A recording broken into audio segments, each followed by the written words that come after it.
ഇസ്ലാമിക ജീവിതത്തെ സംബന്ധിച്ചിടത്തോളം റസൂൽ കരീം സല്ലല്ലാഹു അലൈഹി വസല്ലമയുടെ ഓർമ്മകൾ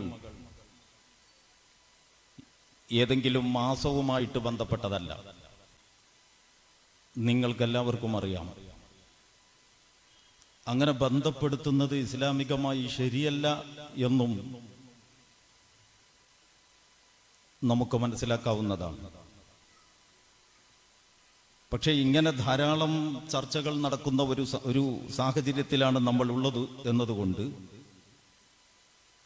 ആ ഇനത്തിലുള്ള ചില കാര്യങ്ങളെ സംബന്ധിച്ച ഒന്ന് രണ്ട് പരാമർശങ്ങളിലൂടെയാണ് ഞാൻ എൻ്റെ ഈ സംസാരം മുന്നോട്ട് കൊണ്ടുപോകാൻ ഉദ്ദേശിക്കുന്നത്.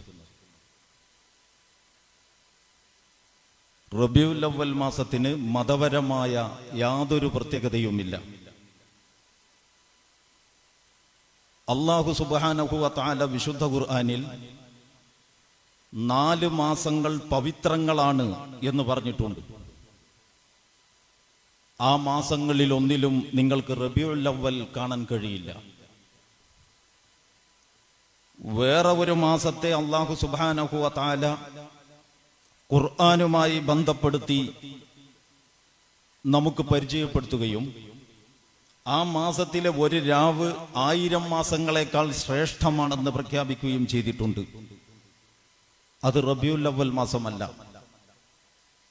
അതുകൊണ്ട് റബീഉൽ അവ്വൽ മാസത്തിന് മതപരമായ യാതൊരു പവിത്രതയും ഇസ്ലാമിക പ്രമാണങ്ങളിൽ കാണുകയില്ല. എന്നാൽ റബീഉൽ അവ്വൽ മാസത്തിന് ചരിത്രപരമായ വലിയ പ്രാധാന്യമുണ്ട്. റബീഉൽ അവ്വലിന് ചരിത്ര പ്രാധാന്യമുണ്ടാവാനുള്ള കാരണം ലോക ചരിത്രത്തിൽ തുല്യതയില്ലാത്ത മാറ്റങ്ങൾക്ക് കാരണമായി മാറിയ മുഹമ്മദ് നബി സല്ലല്ലാഹു അലൈഹി വസല്ലമയുടെ ജനനം റബീഉൽ അവ്വൽ മാസത്തിലാണ്. അവിടുന്ന് ഇഹലോകത്തോട് വിട പറഞ്ഞതും റബീഉൽ അവ്വൽ മാസത്തിലാണ്. മക്കയിൽ നിന്ന് മദീനയിലേക്ക് റസൂൽ കരീം സല്ലല്ലാഹു അലൈഹി വസല്ലം ഹിജ്റ നടത്തിയതും റബീഉൽ അവ്വൽ മാസത്തിലാണ്. ഈ 3 സംഭവങ്ങളിൽ ഏതാണ് പ്രധാനം എന്ന് ഉമറുൽ ഫാറൂഖ് റളിയല്ലാഹു അൻഹുവിന്റെ നേതൃത്വത്തിൽ സ്വഹാബിമാർ ചർച്ച ചെയ്തപ്പോൾ അവരെത്തിച്ചേർന്ന നിഗമനം ഇസ്ലാമിക സമൂഹത്തിന്റെ മാത്രമല്ല ലോക ചരിത്രത്തിന്റെ തന്നെ ഗതി നിർണയിക്കുന്നതിന് അതിശക്തമായ ഒരു വഴിത്തിരിവായി മാറിയ സംഭവമാണ് റസൂലുള്ളാഹി സല്ലല്ലാഹു അലൈഹി വസല്ലമയുടെ ഹിജ്റ. അതുകൊണ്ട് നേരത്തെ തന്നെ നിലവിലുണ്ടായിരുന്ന അറബി മാസങ്ങളെ റസൂലുള്ളാഹിയുടെ ഹിജ്റ അടിസ്ഥാനപ്പെടുത്തിക്കൊണ്ട് അവർ പുനഃക്രമീകരിച്ചു. ഈ ചർച്ച നടക്കുന്നത് റബീഉൽ അവ്വൽ മാസത്തിലാണ്. എന്നിട്ടും അവർ മുഹറമിനെ 1-ാമത്തെ മാസമാക്കിക്കൊണ്ട് റസൂൽ കരീം സല്ലല്ലാഹു അലൈഹി വസല്ലമയുടെ ഹിജ്റ അവലംബിച്ചുകൊണ്ടുള്ള ഒരു കാലഗണനയുടെ ഒരു രീതി ആവിഷ്കരിച്ചു. ഇപ്പോഴും ഹിജ്റയുടെ 1-ാം വർഷം, ഹിജ്റയുടെ 5-ാം വർഷം, അങ്ങനെ നമ്മൾ പറഞ്ഞുകൊണ്ടിരിക്കുന്നത് ആ തീരുമാനത്തിന്റെ ഫലമാണ്.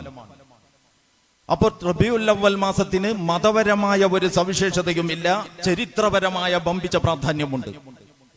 നമ്മുടെ രാജ്യത്ത് മഹാന്മാരുടെ ജയന്തികളും സമാധികളും കൊണ്ട് നിറഞ്ഞിരിക്കുകയാണ് കലണ്ടർ. നമ്മളൊരു സർക്കാർ ഉദ്യോഗസ്ഥനാണെന്ന് ചിന്തിക്കുമ്പോൾ അത് നല്ലത് തന്നെയാണ്. നമ്മളൊരു രാജ്യത്തിന്റെ ഒരു പൗരനാണെന്ന കണക്കിൽ ചിന്തിച്ചാൽ ചരിത്രത്തിന്റെ വ്യത്യസ്ത സന്ദർഭങ്ങളിൽ ഏതൊക്കെയോ മഹാന്മാർ ജനിക്കുകയോ ആ ജനിച്ചവർ ഇഹലോകത്തോട് വിട പറയുകയോ ചെയ്തതിന്റെ പേരിൽ രാജ്യത്തിലുള്ള എല്ലാ മനുഷ്യരും ഓഫീസും വിദ്യാഭ്യാസ സ്ഥാപനങ്ങളും പൂട്ടി വീട്ടിൽ പോയിരുന്ന് TV കണ്ടുകൊണ്ടിരിക്കുന്നു എന്നുള്ളത് വളരാൻ ആഗ്രഹിക്കുന്ന ഒരു ജനത കാണിക്കേണ്ട നല്ല ലക്ഷണമല്ല എന്ന് നമ്മൾ പറയേണ്ടതായിട്ടുണ്ട്. അതുകൊണ്ട് അറബ് രാജ്യങ്ങളിലൊന്നും നിങ്ങൾ പോയാൽ ഇത്രയധികം അവധികൾ കാണാൻ കഴിയില്ല. അപ്പൊ ഈ മഹാന്മാരുടെ ജയന്തികളും സമാധികളും ചർച്ചയാക്കുന്ന ഒരു സമ്പ്രദായം നമ്മുടെ രാജ്യത്തുണ്ട്. അങ്ങനെ ഒരു സമ്പ്രദായം ഇല്ലായിരുന്നുവെങ്കിൽ നമ്മുടെ ഈ ചരിത്ര പുരുഷന്മാരിൽ പലരും ചരിത്രത്തിന്റെ ഭാഗമായി തീർന്നേനെ. ഇന്നും നമ്മൾ അവരെ ഓർക്കുന്നത്, അവരുടെ നാമധേയം നമ്മുടെ നാവിൻ തുമ്പിൽ സ്ഥാനം പിടിക്കുന്നത് ഇങ്ങനെ ഒരു അവധി ലഭിക്കുന്നു അവരുടെ ജയന്തിക്കോ സമാധിക്കോ എന്നതുകൊണ്ടാണ്. അപ്പൊ മഹാന്മാരുടെ ജനന മരണ സന്ദർഭങ്ങൾ ഉപയോഗപ്പെടുത്തി അവരുടെ ഓർമ്മകളായി വിറക്കുന്ന സമ്പ്രദായത്തിന്റെ ആനുകൂല്യം മുഹമ്മദ് നബി സല്ലല്ലാഹു അലൈഹി വസല്ലമക്ക് ലഭിച്ചുകൂടാ എന്ന് നമ്മൾ ഷടിക്കുന്നതിൽ അർത്ഥമില്ല. ഈ അർത്ഥത്തിലാണ്, ഈ ഒരു ഉദ്ദേശത്തിലാണ്, ഈ ഒരു കീഴ്വഴക്കം പരിഗണിച്ചുകൊണ്ടാണ് റബീഉൽ അവ്വൽ മാസത്തിലും നമ്മൾ റസൂലുള്ളാഹി സല്ലല്ലാഹു അലൈഹി വസല്ലമയുടെ പേരിൽ പല ചർച്ചകളും പരിപാടികളും സംഘടിപ്പിക്കുന്നത്. ഇതൊരു ചെറിയ മുഖവുരയാണ്, ഞാനിത് വിശദീകരിക്കാൻ ഉദ്ദേശിക്കുന്നില്ല. രണ്ടാമത്തെ കാര്യം, പ്രവാചകന്മാരെ അല്ലാഹു സുബ്ഹാനഹു വ തആല എങ്ങനെ പരിചയപ്പെടുത്തിയോ അങ്ങനെ തന്നെ നമ്മൾ മനസ്സിലാക്കണം. അങ്ങനെ മനസ്സിലാക്കുമ്പോഴേ പ്രവാചകന്മാരുടെ വ്യക്തിത്വം തിളക്കമുള്ളതാവൂ. ഇന്ന് നമുക്ക് പൊതുവെ താല്പര്യം അത്ഭുതങ്ങൾ കാണിക്കുന്ന നേതാവിനെ പിൻപറ്റാനാണ്. നേതാക്കന്മാരുടെ മഹത്വങ്ങൾ ഇങ്ങനെ പ്രകീർത്തിച്ചുകൊണ്ടിരിക്കുമ്പോൾ അത്ഭുതങ്ങളുമായിട്ടും അമാനുഷിക പ്രവർത്തനങ്ങളുമായിട്ടും ബന്ധപ്പെടുത്തുന്നതിന്റെ ഒരു വ്യഗ്രത സോഷ്യൽ മീഡിയയിലെ പ്രഭാഷണങ്ങളും മറ്റും ശ്രദ്ധിക്കുന്നവർക്ക് വളരെ പെട്ടെന്ന് കാണാനാവും. ഞങ്ങളുടെ നേതാവ് ചില്ലറക്കാരനല്ല, അങ്ങനെ ചെയ്തിരിക്കുന്നു, ഇങ്ങനെ ചെയ്തിരിക്കുന്നു, അത് സംഭവിച്ചിരിക്കുന്നു, ഇത് പ്രവചിച്ചിരിക്കുന്നു. ഇതാണ് ജനമനസ്സ്. ഈ മനസ്സ് ഇന്നുണ്ടായതല്ല. ഇങ്ങനെ തന്നെയാണ് പണ്ടേ മനുഷ്യർ എന്നാണ് ഖുർആൻ നമ്മെ പഠിപ്പിക്കുന്നത്. ഞാൻ അതുകൊണ്ട് എന്റെ സംസാരത്തിന്റെ ഈ രണ്ടാമത്തെ ഭാഗത്ത് പ്രവാചകൻ സല്ലല്ലാഹു അലൈഹി വസല്ലമയെ അല്ലാഹു സുബ്ഹാനഹു വ തആല ഖുർആനിലൂടെ നമുക്ക് എങ്ങനെ പരിചയപ്പെടുത്തി തന്നു എന്നതിനെ കുറിച്ചാണ് കുറഞ്ഞ വാചകങ്ങൾ നിങ്ങളോട് പറയാൻ ഉദ്ദേശിക്കുന്നത്. നമ്മുടെ ചർച്ചകളുമായിട്ട് ഈ വശം അഭേദ്യമായി ബന്ധപ്പെട്ട് കിടക്കുന്നു എന്നതുകൊണ്ടാണ് ഈ ചർച്ചയ്ക്കിടയിൽ ഞാൻ ഇങ്ങനെ ഒരു ഇനം ഉൾക്കൊള്ളിക്കണം എന്നുദ്ദേശിച്ചിട്ടുള്ളത്. മുഹമ്മദ് നബി സല്ലല്ലാഹു അലൈഹി വസല്ലമ അറബിയിൽ പ്രവർത്തനം ആരംഭിച്ചപ്പോ ആ പ്രവാചകന്റെ സന്ദേശത്തെ നിരാകരിക്കാനും പ്രവാചക ദൗത്യത്തെ നിഷേധിക്കാനും പ്രവാചകൻ സല്ലല്ലാഹു അലൈഹി വസല്ലമ ജനഹൃദയങ്ങളിൽ സ്ഥാനം പിടിക്കുന്നത് ഇല്ലായ്മ ചെയ്യാനും വിചാരിക്കുന്നവർ പലവിധ ചൊട്ടുവിദ്യകളുമായിട്ട് രംഗത്ത് വന്നു. നമ്മുടെ നേരത്തെ ബഹുമാന്യനായ MT അവർകൾ ജനങ്ങൾക്കിടയിൽ പ്രചരിക്കുന്ന വാർത്തകളെയും സംഭവങ്ങളെയും കേട്ടില്ല എന്ന മട്ടിൽ ഇസ്ലാമിക ജീവിതം നയിക്കാൻ ആഗ്രഹിക്കുന്നവർ ഏറ്റുപറയരുത് എന്ന് പറഞ്ഞതിനെ ഞാൻ അടിവരയിടുകയാണ്. അത് ജീവിതത്തിൽ പുലർത്തേണ്ട ഒരു സൂക്ഷ്മതയുടെ നിലപാടാണ്. പ്രവാചകൻ സല്ലല്ലാഹു അലൈഹി വസല്ലമ ജീവിച്ചിരുന്ന കാലത്ത് പ്രവാചകനെ പറ്റി, പ്രവാചക സമൂഹത്തെ പറ്റി, പ്രവാചകന്റെ സമൂഹത്തെ സംബന്ധിച്ച് പല ജാതിയും കിംവദന്തികളും പ്രതിയോഗികൾ പ്രചരിപ്പിച്ചിരുന്നു എന്ന് ചരിത്രം പരിശോധിച്ചാൽ നിങ്ങൾക്ക് കണ്ടെത്താൻ പറ്റും. അവർ പ്രവാചകനെ വെല്ലുവിളിച്ചു സല്ലല്ലാഹു അലൈഹി വസല്ലം. അതിന്റെ ചില സാമ്പിളുകൾ ഞാൻ നിങ്ങളെ കേൾപ്പിക്കാം. വഖാലൂ ലൻ നുഅ്മിന ലക ഹത്താ തഫ്ജുറ ലനാ മിനൽ അർളി യംബുഅ. അവർ പ്രവാചകനോട് ആവശ്യപ്പെട്ടു, താങ്കളിൽ ഞങ്ങൾ വിശ്വസിക്കുകയില്ല, താങ്കൾ ഈ മരുഭൂമിയിൽ ഒരു നീരുറവയുണ്ടാക്കണം, ഒരു അത്ഭുതം കാണിക്കണം. വെറുതെ സാധാരണക്കാരനായിട്ട് നടന്നാൽ ഞങ്ങളുടെ സ്വീകാര്യത കിട്ടുകയില്ല, ഞങ്ങളുടെ പിൻബലവും വിശ്വാസവും ആർജിക്കാനാവില്ല. അതുകൊണ്ട് ഈ മരുഭൂമിയിൽ ഒരു നീരുറവയുണ്ടാക്കണം. ഔ തകൂന ലക ജന്നത്തും മിൻ നഖീലിൻ വഇനബിൻ ഫതുഫജ്ജിറൽ അൻഹാറ ഖിലാലഹാ തഫ്ജീറ. അല്ലെങ്കിൽ താങ്കൾക്ക് ഈത്തപ്പനയുടെയും മുന്തിരിയുടെയും വലിയ തോട്ടങ്ങൾ ഉണ്ടാവണം, എന്നിട്ട് അതിന്റെ നടുവിലൂടെ ഒരു പുഴ, അങ്ങനെ മനോഹരമായ ഒരു തോട്ടം തൊഴിലാളിയായിട്ട് താങ്കൾ മാറണം. ഔ തുസ്കിത സമാഅ കമാ സഅംത അലൈനാ കിസഫ. അല്ലെങ്കിൽ ആകാശം പൊട്ടിപ്പിളർന്ന് നീ ഭീഷണിപ്പെടുത്തുന്നത് പോലെ അതിന്റെ ഒരു പാളി ഞങ്ങളുടെ മേലെ പതിക്കണം. അതുമല്ലെങ്കിൽ താങ്കൾ മലക്കുകളെയും അള്ളാഹുവിനെയും മലക്കുകളെയും സംഘമാക്കിയിട്ട് ഹാജരാക്കണം.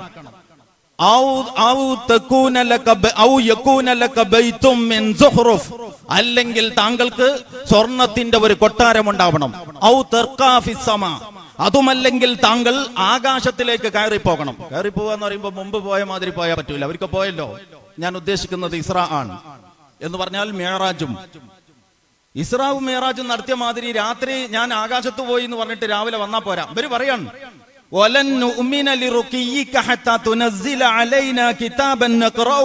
അങ്ങനെ ആകാശത്തിലേക്ക് കയറിപ്പോയിട്ട് തിരിച്ചു വരുമ്പോ ഞങ്ങൾക്ക് വായിക്കാൻ പറ്റിയ ഒരു പുസ്തകവുമായിട്ട് വരണം, എന്നാലേ ഞങ്ങൾ വിശ്വസിക്കോളാം. അല്ല വെറുതെ പോയി എന്ന് പറഞ്ഞാൽ പറ്റൂല.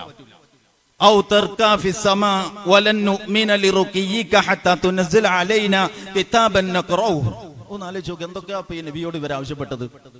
ആവശ്യങ്ങൾ അവർ ഉന്നയിച്ചതിന്റെ ന്യായം എന്താ പറഞ്ഞത്? ഇതിലേതെങ്കിലും ഒന്ന് ചെയ്താൽ ഞങ്ങൾ താങ്കളിൽ വിശ്വസിക്കാം. അപ്പൊ ചില്ലറ കാര്യമല്ലല്ലോ ഇത്, വിശ്വാസം കിട്ടൂല്ലേ? സാധാരണക്കാരായ ജനസമൂഹങ്ങളുടെ വിശ്വാസ്യത ആർജിക്കാൻ സാധിക്കുമല്ലോ. എന്നാ പിന്നെ ഒന്നോ രണ്ടെണ്ണോ അത്ഭുതങ്ങൾക്ക് വല്ല കുറവുണ്ടോ? എവിടെ? മൂസാ നബി അലൈഹി സ്വലാമിന്റെ ജീവിതത്തിൽ അത്ഭുതങ്ങൾക്ക് വല്ല കുറവുമുണ്ടോ? എന്നിട്ട് ഫറോവയും അയാളുടെ ജനതയും വിശ്വസിച്ചോ? ഇരിക്കട്ടെ, എന്നാലും അത്ഭുതങ്ങൾ വേണം. അത്ഭുതങ്ങളുടെ സ്ഥാനത്ത് അത്ഭുതങ്ങൾക്ക് പകരം വെക്കാൻ അത്ഭുതങ്ങളല്ലാതെ വേറൊന്നുമില്ല. ഇതൊക്കെ അറിയാവുന്ന അല്ലാഹു സുബ്ഹാനഹു വ തആല മുഹമ്മദ് നബി സല്ലല്ലാഹു അലൈഹി വസല്ലമയെ കൊണ്ട് ഈ ഇനത്തിൽ ഇവരുടെ ഡിമാൻഡ് പരിഗണിച്ച് ഒരു അത്ഭുതവും കാണിച്ചില്ല. പിന്നെയോ ഈ ആയത്തുകളെല്ലാം ഉന്നയിച്ചതിന് ശേഷം, ഉദ്ധരിച്ചതിന് ശേഷം അല്ലാഹു സുബ്ഹാനഹു വ തആല പറയുന്നു, ഖുൽ സുബ്ഹാന റബ്ബി ഹൽ കുന്തു ഇല്ലാ ബശറർ റസൂല. റസൂലെ, താങ്കൾ അവരോട് പറ, സുബ്ഹാനല്ലാഹ്, നിങ്ങൾ എന്ത് വർത്താനായി പറഞ്ഞത്? ഞാനൊരു ദൂതനായ മനുഷ്യൻ മാത്രമല്ലേ? ദൂതനായ ഒരു മനുഷ്യനോട് വന്നിട്ട് നീ അത് ചെയ്യ്, ഇത് ചെയ്യ്, അങ്ങനെ ചെയ്യ്, ഇങ്ങനെ ചെയ്യ് എന്ന് പറഞ്ഞാൽ ഞാൻ എങ്ങനെ ചെയ്യാനാണ്? അല്ലാഹ് അവിടെ നിർത്തിയില്ല. وَمَا مَنَعَ النَّاسَ أَن يُؤْمِنُوا إِذْ جَاءَهُمُ الْهُدَى إِلَّا أَن قَالُوا أَبَعَثَ اللَّهُ بَشَرًا رَّسُولًا قُل لَّوْ كَانَ فِي الْأَرْضِ مَلَائِكَةٌ يَمْشُونَ مُطْمَئِنِّينَ لَنَزَّلْنَا عَلَيْهِمْ مِنَ السَّمَاءِ مَلَكًا رَّسُولًا. അല്ലാഹ് പറയാണ്, ചരിത്രത്തിന്റെ ഏതൊക്കെ ഘട്ടങ്ങളിൽ ഞാൻ ദൈവദൂതന്മാരെ പറഞ്ഞയച്ചോ അപ്പോഴൊക്കെ ജനം ഉന്നയിച്ചു കൊണ്ടിരുന്നിട്ടുണ്ട്, അള്ളാഹ്ക്ക് ഇപ്പൊ ഇയാളെയാണോ നബിയാക്കാൻ കിട്ടിയത് എന്ന് നബിമാരെ അയച്ചപ്പോഴൊക്കെ ജനം ചോദിച്ചിട്ടുണ്ട്. അള്ളാഹ് പറയാണ്. എന്നിട്ട് അള്ളാന്റെ മറുപടി എന്താണെന്നറിയോ? ഖുല്ലൗ കാന ഫിൽ അർളി മലായികത്തുൻ യംശൂന മുത്മഇന്നീൻ ലനസ്സൽനാ അലൈഹിം മിനസ്സമാഇ മലക്കർ റസൂല. ഈ ഭൂമിയിൽ നടന്നുകൊണ്ടിരിക്കുന്നത്, ശാന്തഗംഭീരമായി നടന്നുകൊണ്ടിരിക്കുന്നത് മുഴുവൻ മാലാഖമാരായിരുന്നുവെങ്കിൽ, മുഴുവൻ മലക്കുകളായിരുന്നുവെങ്കിൽ, ലനസ്സൽനാ അലൈഹിം മിനസ്സമാ, ആകാശത്തിൽ നിന്ന് നാം അവരുടെ മേൽ ഇറക്കിയേനെ, തീർച്ചയായും ഇറക്കിയേനെ, മലക്കർ റസൂല, ഒരു മലക്കായ ദൂതനെ. അവൻ ഇവിടെ ജീവിക്കുന്നത് മലക്കുകളല്ലാത്തത് കൊണ്ട് അള്ളാഹു മലക്കിനെ റസൂലായിട്ട് അയച്ചിട്ടില്ല. പ്രവാചകന്മാർ മനുഷ്യരാണ്. മുഹമ്മദ് മുസ്തഫ സല്ലല്ലാഹു അലൈഹി വസല്ലമ മനുഷ്യനാണെന്ന് പറയാൻ ഒരുപാട് സ്ഥലം വിശുദ്ധ ഖുർആൻ വിനിയോഗിച്ചിട്ടുണ്ട്. ഇന്ന് നമ്മൾ നബിയെ വാഴ്ത്തി പുകഴ്ത്തി മനുഷ്യനല്ലാതാക്കുവാനുള്ള ശ്രമം നടന്നുകൊണ്ടിരിക്കുന്നു, ബോധപൂർവമോ അല്ലാതെയോ എന്നതുകൊണ്ട് ഈ ചർച്ച വളരെ പ്രസക്തമാണ് എന്ന് സത്യവിശ്വാസികൾ ഓർക്കണം. അത്ഭുതം കാണിക്കുന്ന മഹാന്മാരിൽ വിശ്വസിക്കാൻ നമുക്കും തന്നെ ഒരു സുഖമാണ്. വെറുതെ ഒരു നേതാവ് ഇയാൾ എന്ത് നബി? അങ്ങാടികളിൽ നടക്കുകയും ഭക്ഷണം കഴിക്കുകയും ചെയ്യുന്ന ഇയാൾ എന്ത് നബി എന്ന് ആളുകൾ ചോദിച്ചല്ലോ, വിശുദ്ധ ഖുർആൻ ഉദ്ധരിച്ചല്ലോ. എന്നാ പിന്നെ അങ്ങാടിയിൽ നടന്ന വില കുറയും. അതുകൊണ്ട് അങ്ങാടിക്ക് ഇനി പോകണ്ട, അങ്ങാടിയിൽ വരണ്ട, അവരുടെ ആവശ്യമൊക്കെ നമുക്ക് നിറവേറ്റി കൊടുക്കാം എന്ന് നബിക്ക് തോന്നിയോ അല്ലെങ്കിൽ സഹാബത്തിന് തോന്നിയോ? ഇല്ല, തോന്നിയില്ലെന്നല്ല ഞാൻ പറയുന്നത്. തോന്നിയില്ലെന്ന് മാത്രമല്ല, ആ റസൂൽ അങ്ങാടികളിൽ അധികാരത്തോടുകൂടി ഇടപെടാനുള്ള അവസരത്തിന് വേണ്ടി പണിയെടുത്തു. അങ്ങാടികളിൽ അധികാരത്തോടുകൂടി ഇടപെടാനുള്ള അവസരങ്ങൾക്ക് വേണ്ടി പണിയെടുത്തു. അങ്ങനെ കുറച്ച് കൊല്ലങ്ങൾ കഴിഞ്ഞപ്പോ മുഹമ്മദ് മുസ്തഫ സല്ലല്ലാഹു അലൈഹി വസല്ലം അങ്ങാടികളിൽ ഇടപെട്ടു. അവിടെ നിന്ന് അങ്ങാടികളിലൂടെ നടന്നു. ഇപ്പൊ നടക്കുന്നത് ആമിനയുടെയും അബ്ദുള്ളയുടെയും മകനായ മുഹമ്മദ് അല്ല. ഇപ്പൊ നടക്കുന്നത് മുഹമ്മദ് മുസ്തഫ റസൂലുള്ളാഹി സല്ലല്ലാഹു അലൈഹി വസല്ലമയാകുന്ന അള്ളാഹുവിന്റെ ദൂതനാണ്. അള്ളാഹുവിന്റെ ദൂതനായ ഈ മുഹമ്മദ് ഇപ്പൊ വെറും ഒരു ഉപദേശിയല്ല, മക്കയുടെ അറേബ്യയുടെ ഭരണാധികാരിയാണ്. അങ്ങനെ ഭരണാധികാരിയായ മുഹമ്മദായ പ്രവാചകനായ ഈ മനുഷ്യൻ അങ്ങാടികളിലൂടെ നടന്നു. അങ്ങനെ നടക്കുമ്പോ അവിടുന്ന് ധാന്യശേഖരം കണ്ടു. അതിന്റെ ഓരോ സാധനത്തിനും ഓരോ സീസൺ ഉണ്ടല്ലോ. അപ്പൊ നല്ല ഉണങ്ങിയ ധാന്യത്തിന്റെ സീസൺ അല്ലാത്ത ഒരു സമയത്ത് അവിടുന്ന് ധാന്യശേഖരം കണ്ടു. നേരിയ കാറ്റടിക്കുമ്പോ ധാന്യമണികൾ ഇങ്ങനെ ഊർന്നിറങ്ങുന്നുണ്ട്, അങ്ങനത്തെ ഉണങ്ങിയ ധാന്യം. അപ്പൊ റസൂലുള്ളാഹിക്ക് സംശയം തോന്നി. തെരുവ് കച്ചവടക്കാരന്റെ, ഫുട്പാത്ത് കച്ചവടക്കാരന്റെ ധാന്യ കൂമ്പാരത്തിന്റെ അടുക്കൽ ചെന്നിട്ട് റസൂലുള്ളാഹി സല്ലല്ലാഹു അലൈഹി വസല്ലം ആ ധാന്യശേഖരത്തിന്റെ അകത്തേക്ക് അങ്ങോട്ട് കൈയിറക്കി അകത്ത് നിന്നൊരൽപ്പം ഇങ്ങോട്ട് വാരിയെടുത്തു. എന്നിട്ട് ഇങ്ങനെ നോക്കി, തനി പച്ചയാണ്. അപ്പൊ ഉണങ്ങിയ സാധനം പുറത്ത് പ്രദർശിപ്പിച്ചിട്ട് അകത്ത് പച്ച ഒളിപ്പിച്ചു വെച്ചിട്ട് വലിയ വിലക്ക് വിറ്റുകൊണ്ടിരിക്കുന്ന വലിയ ഒരു വഞ്ചന നടന്നുകൊണ്ടിരിക്കുകയാണ്. അങ്ങാടിയിൽ നടന്നിരുന്ന പ്രവാചകൻ അങ്ങാടിയിൽ നടക്കുന്നവനാണെന്ന് വിമർശിച്ചു കൊണ്ടിരുന്നപ്പോ, അങ്ങാടിയിൽ വെറുതെ നടക്കുന്നവൻ മാത്രമല്ല അധികാരത്തോടെ ഇടപെടാൻ കഴിയുന്നവനാണെന്ന് തെളിയിച്ചുകൊണ്ട് ഇമ്മാതിരി വഞ്ചകൻ എന്റെ ഗണത്തിൽപ്പെട്ടവനല്ല, എന്റെ അനുയായി ഗണത്തിൽപ്പെട്ടവനല്ല എന്ന് അവിടെ നിന്ന് തീരുമാനിച്ചു. പ്രവാചകന്മാരെ നമ്മൾ അവരുടെ ജീവിതം കൊണ്ട് വിലയിരുത്തണം. പ്രവാചകന്മാരെ മുഹമ്മദ് നബി സല്ലല്ലാഹു അലൈഹി വസല്ലമ നമ്മുടെ മനസ്സുകളിൽ സ്ഥാനം കിട്ടേണ്ടത് അവിടുന്ന് അത്ഭുതങ്ങൾ കാണിക്കാൻ ശേഷിയുള്ളവരാകുന്നു എന്നതിലല്ല. അത്ഭുതങ്ങളെ നമ്മൾ നിരാകരിക്കേണ്ട, ഉള്ള അളവിൽ ഉണ്ടായിക്കോട്ടെ. മുഅ്ജിസത്തുകളെ അവിശ്വസിക്കാൻ നമുക്ക് കഴിയില്ല. മുഅ്ജിസത്തുകളെ അവിശ്വസിക്കാൻ നമുക്ക് കഴിയില്ല. മുഅ്ജിസത്തുകളെ അവിശ്വസിക്കേണ്ട കാര്യവുമില്ല. പക്ഷേ റസൂലുള്ളാഹി സല്ലല്ലാഹു അലൈഹി വസല്ലം അത്ഭുതങ്ങൾ വെച്ചുകൊണ്ടല്ല തന്റെ സ്വീകാര്യതയിൽ ജനങ്ങളോട് വിലപേശിയത്. റസൂലുള്ളാഹി സല്ലല്ലാഹു അലൈഹി വസല്ലം അവരോട് ഒരു വലിയ വാദം ഉന്നയിച്ചു. എന്ത്? ഖുല്ലൗ ശാ അല്ലാഹു മാ തലൗതുഹു അലൈക്കും വലാ അദ്റാകും ബിഹി ഫഖദ് ലബിസ്തു ഫീകും ഉംറൻ മിൻ ഖബ്ലി അഫലാ തഅഖിലൂൻ. ഖുല്ലൗ ശാ അല്ലാഹു മാ തലൗതുഹു അലൈക്കും. റസൂലേ, താങ്കൾ പറ, അല്ലാഹു ഉദ്ദേശിച്ചിട്ടില്ലായിരുന്നുവെങ്കിൽ ഞാൻ ഇതൊന്നും നിങ്ങൾക്ക് ഓതി തരുമായിരുന്നില്ല. വലാ അദ്റാകും ബിഹി, എന്റെ ഭാഗത്ത് നിന്ന് നിങ്ങൾക്ക് സവിശേഷമായ ഒരു വിവരവും ലഭിക്കുമായിരുന്നില്ല. ഒന്നും പ്രത്യേകിച്ച് നിങ്ങൾക്ക് പറഞ്ഞു തരാൻ അല്ലാഹു ഉദ്ദേശിച്ചിട്ടില്ലായിരുന്നുവെങ്കിൽ എനിക്ക് കഴിയുമായിരുന്നില്ല. ഇത് പറഞ്ഞിട്ട് പിന്നെന്താ അടുത്ത വാചകം അറിയോ? ഫഖദ് ലബിസ്തു ഫീകും ഉംറൻ മിൻ ഖബ്ലി, ഞാൻ കുറെ കൊല്ലം നിങ്ങളോടൊപ്പം ജീവിച്ചതല്ലേ, അഫലാ തഅഖിലൂൻ, അതിനെക്കുറിച്ചൊന്ന് ചിന്തിച്ചുകൂടെ നിങ്ങൾക്ക്? എന്ന് പറഞ്ഞാൽ മതസമൂഹങ്ങളും ആധ്യാത്മിക ധാരകളും തരീഖത്തുകളുടെ മുരീദുമാരും അങ്ങനെ ലോകം കണ്ട എല്ലാ സമൂഹങ്ങളിലും അത്ഭുതങ്ങൾ വെച്ചുകൊണ്ട് നേതാക്കന്മാർക്ക് മാർക്കിടുന്നതിൽ മത്സരിച്ചു കൊണ്ടിരിക്കുമ്പോ റസൂലുള്ളാഹി സല്ലല്ലാഹു അലൈഹി വസല്ലം ഒരു വാദഗതി ഉയർത്തുന്നു. എന്താണ് ആ വാദഗതി? അത് അത്ഭുതമല്ല, ഞാൻ 40 കൊല്ലം നിങ്ങളോടൊപ്പം ജീവിച്ചില്ലേ, ഞാൻ കുറെ കൊല്ലങ്ങളോളം നിങ്ങളോടൊപ്പം ജീവിച്ചില്ലേ, നിങ്ങൾക്ക് അതിനെക്കുറിച്ചൊന്ന് ആലോചിച്ചാ പോരെ. അപ്പൊ റസൂലുള്ളാഹി സ്വല്ലല്ലാഹു അലൈഹി വസല്ലമ വിലപേശിയതും വെല്ലുവിളിച്ചതും ആ തെളിഞ്ഞ ജീവിതം വെച്ചുകൊണ്ടാണ്. ആ ജീവിതത്തിന് മങ്ങലേൽക്കുന്നു അവിടുന്ന് മനുഷ്യനല്ലാതാകുമ്പോൾ.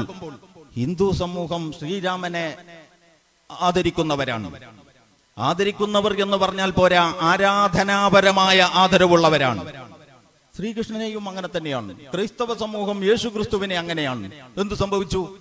വാഴ്ത്തി പുകഴ്ത്തി മനുഷ്യ ജീവിതത്തിൽ നിന്ന് ഈ മഹാന്മാരെ അടർത്തി മാറ്റിയതുകൊണ്ട് ഈ മഹാന്മാർക്ക് ജനഹൃദയങ്ങളിൽ യഥാർത്ഥത്തിൽ ദൈനംദിന ജീവിതത്തിൽ ഉണ്ടായിരുന്ന സ്ഥാനം പിന്നെ കാണെ കൂടെ ഇല്ലാതായി എന്ന കഥ നമ്മൾ ഓർക്കണം. അറിഞ്ഞോ അറിയാതെയോ റസൂലുള്ളാഹി സല്ലല്ലാഹു അലൈഹി വസല്ലമയെ വാഴ്ത്തി പുകഴ്ത്തി മനുഷ്യന്റെ സാമൂഹിക നിത്യനിദാന ജീവിതങ്ങളിൽ നിന്ന് അടർത്തി മാറ്റുവാനുള്ള ശ്രമം നടക്കുന്നുവെങ്കിൽ അത് റസൂലുള്ളയെ അപകീർത്തിപ്പെടുത്തലാണ്, വിശുദ്ധമാൽവൽക്കരിക്കലല്ല. അതുകൊണ്ട് അല്ലാഹു സുബ്ഹാനഹു വ തആല അവിടെ നിർത്തിയിട്ടില്ല. നേരത്തെ പറഞ്ഞ ലിസ്റ്റ് മുഴുവൻ ഞാൻ ഒരു ചെറിയ 2 മിനിറ്റ് നമുക്ക് ആ ചർച്ചയിലേക്ക് ഒന്നെ തിരിഞ്ഞു പോകാം. എന്താ സംഭവം എന്ന് ചോദിച്ചാൽ, അവിടെ പറഞ്ഞ കാര്യങ്ങളെ കുറിച്ച് നിങ്ങൾ ആലോചിച്ച് നോക്കിയിട്ടുണ്ടോ? അവിടെ പറഞ്ഞ കാര്യങ്ങളൊക്കെ അത്ഭുതമൊന്നുമല്ല. മരുഭൂമിയിൽ നീരുറവാന്ന് പറഞ്ഞാൽ അത്ഭുതമാണ്. സംസം വെള്ളം കണക്കെ ഒരത്ഭുതം. അതേസമയം ഈത്തപ്പനയുടെയും മുന്തിരിയുടെയും വലിയ തോട്ടം, നടുവിലൂടെ ഒരു പുഴ, എന്താ കുഴപ്പം? അതൊരു അത്ഭുതമല്ല. അന്നുണ്ട് അങ്ങനത്തെ വലിയ മുതലാളിമാര്.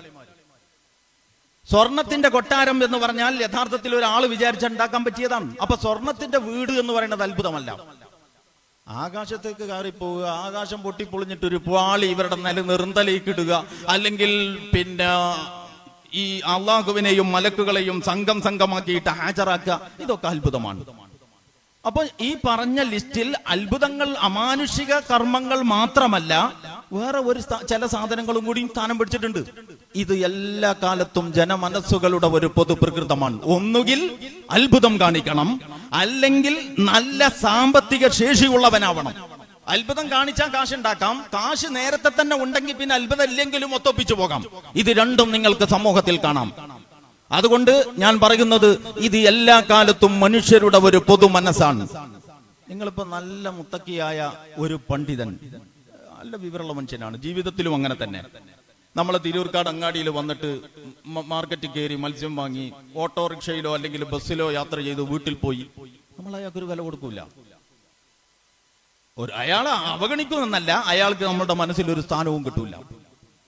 അദ്ദേഹം നിങ്ങൾക്ക് അപ്രാപ്യമാകുന്ന വിധം വിലപിടിപ്പുള്ള വാഹനങ്ങളിൽ സഞ്ചരിക്കുന്നവരും നിങ്ങൾക്ക് കാണാൻ തന്നെ കിട്ടിയിരുന്നെങ്കിൽ എന്ന് മോഹിക്കാവുന്ന ഒരു ഗ്ലാമർ സംരക്ഷിച്ച് സ്വയം അങ്ങനെ ഒരു വൃത്തത്തിനകത്ത് നിലകൊള്ളുന്നവരുമാണെങ്കിൽ നിങ്ങൾക്കൊരു ആദരവ് തോന്നും. ഇത് ഇന്നത്തെ നമ്മുടെ മനസ്സല്ല, എന്നത്തെയും ജനമനസ്സാണ് എന്നാണ് വിശുദ്ധ ഖുർആൻ നമ്മെ പഠിപ്പിക്കുന്നത്. നമുക്ക് മുന്നോട്ട് തന്നെ പോകാം. ഞാൻ പറഞ്ഞു വന്നത്, അല്ലാഹു സുബ്ഹാനഹു വ തആല അവിടെ നിർത്തിയില്ല. എന്നിട്ട് നബി സല്ലല്ലാഹു അലൈഹി വസല്ലമയോട് പിന്നെയും പറയാണ്, ഖുല്ലാ ഖുലു ലക്കും ഇൻദി ഖസാഇനുല്ലാഹ്, പ്രവാചകരെ താങ്കൾ പറ, എന്റെ കൈവശം അല്ലാഹുവിന്റെ ഖജനാവുകളൊന്നുമില്ല. വലാ അഅലമുൽ ഗൈബ, എനിക്ക് അദൃശ്യം അറിയില്ല. വലാ അഖൂലു ലക്കും ഇന്നി മലക്കുൻ, ഞാൻ മലക്കാണെന്ന് നിങ്ങളോട് ഞാൻ പറയുന്നില്ല. ഇന്നത്തബിഉ ഇല്ലാ മാ യൂഹാ ഇലൈ, എനിക്ക് വഹ്യ് കിട്ടിയത് പിൻപറ്റുക മാത്രമാണ് ഞാൻ ചെയ്തുകൊണ്ടിരിക്കുന്നത്. ഖുൽ ഹൽ യസ്തവിൽ അഅമാ വൽ ബസീർ അഫലാ തതഫക്കറൂൻ, അറിവുള്ളവനും അറിവില്ലാത്തവനും അഥവാ കാഴ്ചയുള്ളവനും അന്ധനും സമമാകുമോ? നിങ്ങൾക്കൊന്ന് ചിന്തിച്ചു നോക്കിക്കൂടെ? എനിക്ക് എന്തെങ്കിലും സവിശേഷതയുണ്ടെങ്കിൽ അത് എനിക്ക് തെളിഞ്ഞ വിവരമുണ്ട് എന്നുള്ളതാണ്. ആ തെളിഞ്ഞ വിവരം നിങ്ങളുടെ ജീവിതത്തെ പറ്റിയാണ്, നിങ്ങളുടെ ദൈനംദിന നിലപാടുകൾ എങ്ങനെ ആവണം എന്നതിനെ സംബന്ധിച്ചാണ്. നിങ്ങളുടെ കുടുംബം, നിങ്ങളുടെ സാമ്പത്തികം, നിങ്ങളുടെ കച്ചവടം, നിങ്ങളുടെ കൃഷി, നിങ്ങളുടെ കല, നിങ്ങളുടെ വാണിജ്യം, നിങ്ങളുടെ വ്യവസായം, അങ്ങനെ തുടങ്ങി എല്ലാത്തിനെ പറ്റിയും എനിക്ക് തെളിഞ്ഞ വിവരമുണ്ട്. ആ വിവരം വഹയിൽ നിന്ന് കിട്ടിയതാണ്. അങ്ങനെ ഒരു വിവരമുള്ളവനും ഇങ്ങനെ ഒരു തെളിഞ്ഞ വിവരമില്ലാതെ ജീവിതത്തെ വഴി നടത്താൻ ശ്രമിച്ച് മുന്നിട്ടിറങ്ങിയവരും ഒരുപോലെയാണോ? ഒന്ന് ചിന്തിച്ചു നോക്കിക്കൂടെ? അപ്പൊ ചർച്ച ആ പോയിന്റിലേക്കാണ്, അത്ഭുതങ്ങളിൽ നിന്ന് തെളിഞ്ഞ ജീവിതത്തിലേക്ക്. അവിടെയും തീർന്നില്ല. അല്ലാഹു സുബ്ഹാനഹു വ തആല വീണ്ടും പറയാണ് നബിയോട്, പ്രവാചകരെ താങ്കൾ പറ. എന്തു പറയണം?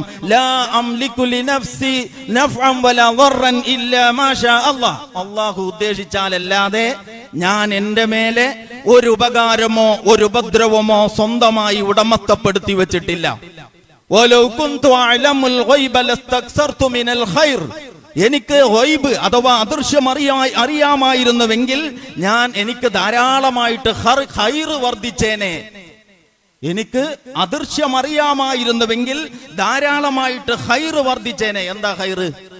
ഇന്നൽ ഇൻസാന ലിറബ്ബിഹി ലകനൂദ് വ ഇന്നഹു അലാ ദാലിക ലശഹീദ് വ ഇന്നഹു ലിഹുബ്ബിൽ ഖൈരി ലശദീദ്. അതാണ് ഖൈർ.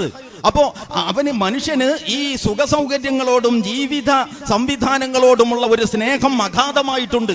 അപ്പൊ എനിക്ക് ഒഴിവറിയുമായിരുന്നുവെങ്കിൽ, ആളുകളൊക്കെ എന്നെ അങ്ങനെ ആശ്രയിച്ചിരുന്നുവെങ്കിൽ, ഞാനൊരു വലിയ ഖൈറിന്റെ സാമ്പത്തിക ശേഷിയുടെയും സുഖജീവിതത്തിന്റെയും ഒരാളാകുമായിരുന്നു. അതുമാത്രമല്ല, വമാ മസ്സനിയസു, ഒരു പ്രയാസവും എന്നെ ബാധിക്കുമായിരുന്നില്ല. അല്ലാഹ് പറയാണ്, നബിയോട് പറയാം. ഇതൊക്കെ ഞാൻ ചില സാമ്പിളുകൾ പറഞ്ഞതാണ്. ഈ ഇനത്തിൽ ഒരുപാട് ഉണ്ട്. ഞാൻ ഇത്രയും നിങ്ങളോട് പറഞ്ഞത് ഇത് വെച്ചുകൊണ്ട് നമ്മൾ നബിയെ കുറിച്ച് പറഞ്ഞുകൂടൂ. അതുകൊണ്ട് പ്രവാചകനെ പറ്റി പറയുമ്പോ ഇഷ്ക് എന്ന പ്രയോഗം അങ്ങനെ സ്ഥാനം പിടിച്ചു വരുന്നു. മക്ക അപ്രസക്തമാവുകയും മദീന എല്ലായിടത്തും കാണുമാറാവുകയും ചെയ്യുന്നു. പ്രവാചകനെ വാഴ്ത്തുവാനും പുകഴ്ത്തുവാനും സഹോദര സമുദായത്തിലെ പുണ്യാത്മാക്കളെ വാഴ്ത്തുവാനും പുകഴ്ത്തുവാനും ഉപയോഗിക്കുന്ന മലയാള ഭാഷയിലെ പല പ്രയോഗങ്ങളും അപകടകരമാണ്, അത് ചേർന്നതല്ല എന്ന് ഞാൻ ഈ സന്ദർഭത്തിൽ നിങ്ങളെ ഓർമ്മപ്പെടുത്തുകയാണ്. അപ്പോ ഒരു ജാഗ്രത റസൂലുള്ളാഹിയുടെ കാര്യത്തിൽ വേണം. എന്താണ് ആ ജാഗ്രത? അല്ലാഹു എങ്ങനെ പരിചയപ്പെടുത്തിയോ അങ്ങനെ നമ്മൾ റസൂലുള്ളാഹിയെ പരിചയപ്പെടുത്തണം. അതല്ലേ മക്കയിൽ നിന്ന് മദീനയിലേക്ക് ഹിജറ ചെയ്തു വന്ന റസൂലുള്ളാഹി സ്വല്ലല്ലാഹു അലൈഹി വസല്ലമയുടെ സാന്നിധ്യത്തിൽ മദീനക്കാർക്ക് പെരുത്ത് സന്തോഷായി. ആ സന്തോഷത്തിൽ അവർ ദഫ് മുട്ടി പാട്ടുപാടി. ആ പാട്ട് പാടുന്ന കുട്ടികള് ആ പാട്ടിന്റെ ഇടയിൽ പറഞ്ഞു, ഞങ്ങളുടെ കൂട്ടത്തിൽ ഫീന നബിയുൻ യഅലമു മാ ഫീ ഗദി, ഞങ്ങളിപ്പോ മുമ്പത്തെ മാതിരിയല്ല, ഇനി ഞങ്ങളോട് സൂക്ഷിച്ചു കളിച്ചോ. എന്താ കാര്യം? ഫീന നബിയുൻ യഅലമു മാ ഫീ ഗദി, നാളത്തെ കാര്യങ്ങൾ അറിയുന്ന ഒരു നബി ഞങ്ങളുടെ കൂടെയുണ്ട്. റസൂലുള്ളാഹി പറഞ്ഞു, അത് പാടണ്ട, അതിനു മുമ്പ് പാടിയിരുന്നൊക്കെ പാടിക്കോ.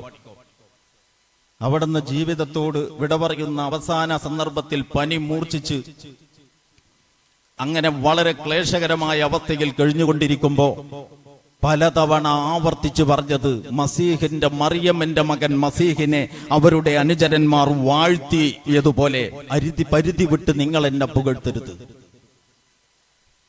ഇതൊക്കെ നമ്മൾ ഓർക്കണം. നമ്മളുടെ നിലപാടുകളിൽ ഇത് പ്രതിഫലിക്കണം. ഇതിനപ്പുറത്തുള്ള തലങ്ങളിലേക്ക് പോകുന്നുവെങ്കിൽ ഇത് ദീർഘകാലാടിസ്ഥാനത്തിൽ അപകടകരമായ പ്രത്യാഘാതങ്ങൾ നമ്മളുടെ ആദർശ വിശ്വാസ രംഗത്തുണ്ടാകും എന്ന് നമ്മൾ അറിയണം. അതിനപ്പുറം ഇതിൽ വേറൊരു രാഷ്ട്രീയവും ഇല്ല. അപ്പൊ പ്രിയമുള്ളവരെ, നബി സല്ലല്ലാഹു അലൈഹി വസല്ലമയുടെ ജീവിതം കൊണ്ടാണ് അവിടെ നിന്ന് നമ്മുടെ മുമ്പിൽ. നമ്മൾക്ക് ഇപ്പൊ പോസ്റ്റ്മാൻമാരെ കുറിച്ച് പറയാറുണ്ട്. പോസ്റ്റ്മാൻ, നമ്മൾ നമ്മുടെ സിറ്റ് ഔട്ടിൽ ഇതുപോലെ ഇരിക്കുമ്പോൾ പോസ്റ്റ്മാൻ, പണ്ടത്തെ കാര്യം പറയണം, ഇപ്പൊ കത്തും പോസ്റ്റും ഒക്കെ ഉണ്ടോ എന്ന് എനിക്കറിയില്ല, എവിടെയും കാണാറില്ല. അപ്പൊ പോസ്റ്റ്മാൻ കത്തുമായിട്ട് വന്നു, വീട്ടിൽ കത്ത് കൊണ്ടുവന്ന് തന്നു. അപ്പൊ മകൻ ഗൾഫിലുണ്ട്. മകൻ ഒരു ഉണക്ക ജോലിയാണ് മുമ്പ് ഉണ്ടായിരുന്നത്, ഇപ്പൊ പുതിയ നല്ല ഒരു ജോലി കിട്ടി, ഫാമിലി സ്റ്റാറ്റസ്, അതിന്റെ സന്തോഷമാണ് കത്തിൽ. അപ്പൊ ഇയാൾക്ക് സന്തോഷം, അതിരറ്റ സന്തോഷം, വീട്ടിൽ ആഹ്ലാദം, ലഡു. അങ്ങനെ പോസ്റ്റ്മാന്റെ പണി ഈ ലഡു വിതരണം ചെയ്യലും സന്തോഷിക്കലാണോ? അയാൾ കത്തും തന്നു പോയില്ലേ. അപ്പുറത്തെ വീട്ടിൽ അവിടെ അവരുടെ ഒരു സുഹൃത്ത് രോഗബാധിതയായി കിടന്നിരുന്ന ഒരാൾ മരിച്ചു എന്ന വാർത്തയാണ്. വാട്സപ്പും ഫേസ്ബുക്കും മറ്റൊന്നും ഇല്ലാത്ത കാലാണ്. അപ്പൊ ഒരാഴ്ച 2 ആഴ്ച കഴിഞ്ഞിട്ട് ഈ കത്തിലൂടെയാണ് ആ സങ്കടം. അവിടെ കയറിയിരുന്ന് ആ വീട്ടുകാരുടെ സങ്കടത്തിൽ പങ്കുചേരാൻ ആ പോസ്റ്റ്മാനെ കിട്ടുമോ? ഇല്ല, പോസ്റ്റ്മാൻ കത്തും തന്നുപോയി. അത് സന്തോഷിച്ചാലും കൊള്ളാം, ദുഃഖിച്ചാലും കൊള്ളാം, ഉള്ളടക്കം മൂപ്പർക്ക് പ്രശ്നമല്ല. മുഹമ്മദ് മുസ്തഫ സല്ലല്ലാഹു അലൈഹി വസല്ലം അള്ളാഹുവിൽ നിന്ന് ഏട് വാങ്ങിയിട്ട് നമുക്ക് കൈമാറുന്ന ഒരു പോസ്റ്റ്മാന്റെ പണിയല്ല എടുത്തത്. അതുകൊണ്ട് വകാന ഖുർആനൻ യംശി അലൽ അർള്, അവിടുന്ന് ഭൂമിയിലൂടെ നടക്കുന്ന ഒരു ഖുർആൻ, റസൂലുള്ളാഹിയുടെ ജീവിതം തന്നെയാണ് അവിടത്തെ സന്ദേശം. അവിടുന്ന് അള്ളാഹുവിൽ നിന്ന് തനിക്ക് ലഭിച്ച ദിവ്യ വെളിപാടുകളുടെ അടിസ്ഥാനത്തിൽ ജീവിച്ചു കാണിച്ചു ജനങ്ങളുടെ മുമ്പിൽ. ആ ജീവിതത്തിൽ നിന്ന് അടർത്തി മാറ്റിയിട്ട് വേറെ ഒരു ഇസ്ലാമിനെ ഏറ്റുപിടിക്കാൻ ഒരാൾക്കും സാധ്യമല്ല. അതുകൊണ്ടാണ് ഖുർആന് മതി, സുന്നത്ത് വേണ്ട എന്നതിനോട് നമുക്ക് യോജിപ്പില്ലാത്തത്. ഖുർആന് മതി, സുന്നത്ത് വേണ്ട എന്ന് പറയുമ്പോ പറയാതെ പറയുന്നത് ഖുർആനും വേണ്ട എന്ന് തന്നെയാണ്. അതല്ലാതെ ഇതാണ് ഖുർആൻ, ഇതാണ് സുന്നത്ത് എന്ന് പറഞ്ഞിട്ട് റസൂലുള്ളാഹിയുടെ ജീവിതത്തിൽ നിന്ന് ഒരു വലിയ അധ്യായത്തെ നിങ്ങൾക്ക് ആർക്കെങ്കിലും ഛേദിച്ചു മാറ്റാൻ കഴിയുമോ? എങ്ങനെ ഇരിക്കെ ആ ഖുർആൻ പറയുന്നു, ആ റസൂലിനെ നിങ്ങൾ അനുസരിക്കുന്ന പക്ഷം നിങ്ങൾ ഹിദായത്തിലാകും. താങ്കൾ അവരെ സിറാത്തുൽ മുസ്തഖീമിലേക്ക് വഴി നടത്തുന്നു എന്ന് റസൂലുള്ളയെ പറ്റി അള്ളാഹു പറയുന്നു. ആ റസൂലിനെ പറ്റി നമ്മൾ പറയുന്നു, റസൂൽ എവിടേക്കെങ്കിലും വഴി നടക്കട്ടെ, ഞങ്ങൾക്ക് അള്ളാന്റെ കലാമ് മതി എന്ന്. അതുകൊണ്ട് അള്ളാഹുവിന്റെ കലാമ മാത്രം മുറുകെ പിടിച്ച് റസൂലുള്ളയുടെ ചര്യ അവഗണിച്ച് തള്ളി അങ്ങനെ റസൂലുള്ള ഇസ്ലാമിന്റെ ആളാകാൻ കഴിയില്ല. അതാണ് സുന്നത്ത് നിഷേധത്തോടുള്ള നമ്മുടെ വിയോജിപ്പ്. അത് മറ്റൊരു വിഷയമാണ്. പക്ഷെ ഞാനിപ്പോ അത് ഇവിടെ പരാമർശിച്ചത് സുന്നത്തും വളരെ പ്രധാനമാണ് എന്നുള്ളത് കൊണ്ടാണ്. അതിന്റെ ആ ചർച്ചയിലേക്ക് ഇപ്പൊ കടക്കാൻ പല കാരണങ്ങളാലും കഴിയില്ല. ഞാനിവിടെ റസൂലുള്ളാഹി സല്ലല്ലാഹു അലൈഹി വസല്ലമ നമുക്ക് പകർന്നു തന്ന ജീവിത ദർശനത്തെ കുറിച്ചാണ് പറഞ്ഞു വരുന്നത്. ആ ദർശനത്തിന്റെ ചില സവിശേഷതകളും ചില അനിവാര്യ ഘടകങ്ങളും നിങ്ങളുടെ മുമ്പിൽ നിറഞ്ഞു നിൽക്കേണ്ടത്, തികഞ്ഞ മികവോടെ നിറഞ്ഞു നിൽക്കേണ്ടത് അത്യന്താപേക്ഷിതമാണ് എന്ന് തോന്നുന്നത് കൊണ്ടാണ് അങ്ങനത്തെ ചില വിഷയങ്ങളെ കുറിച്ച് കുറേശ്ശെ ഞാനിപ്പോ പരാമർശിച്ചിട്ടുള്ളത്. നിങ്ങൾ നോക്കൂ, നമ്മൾ ഈ ജീവിച്ചുകൊണ്ടിരിക്കുന്ന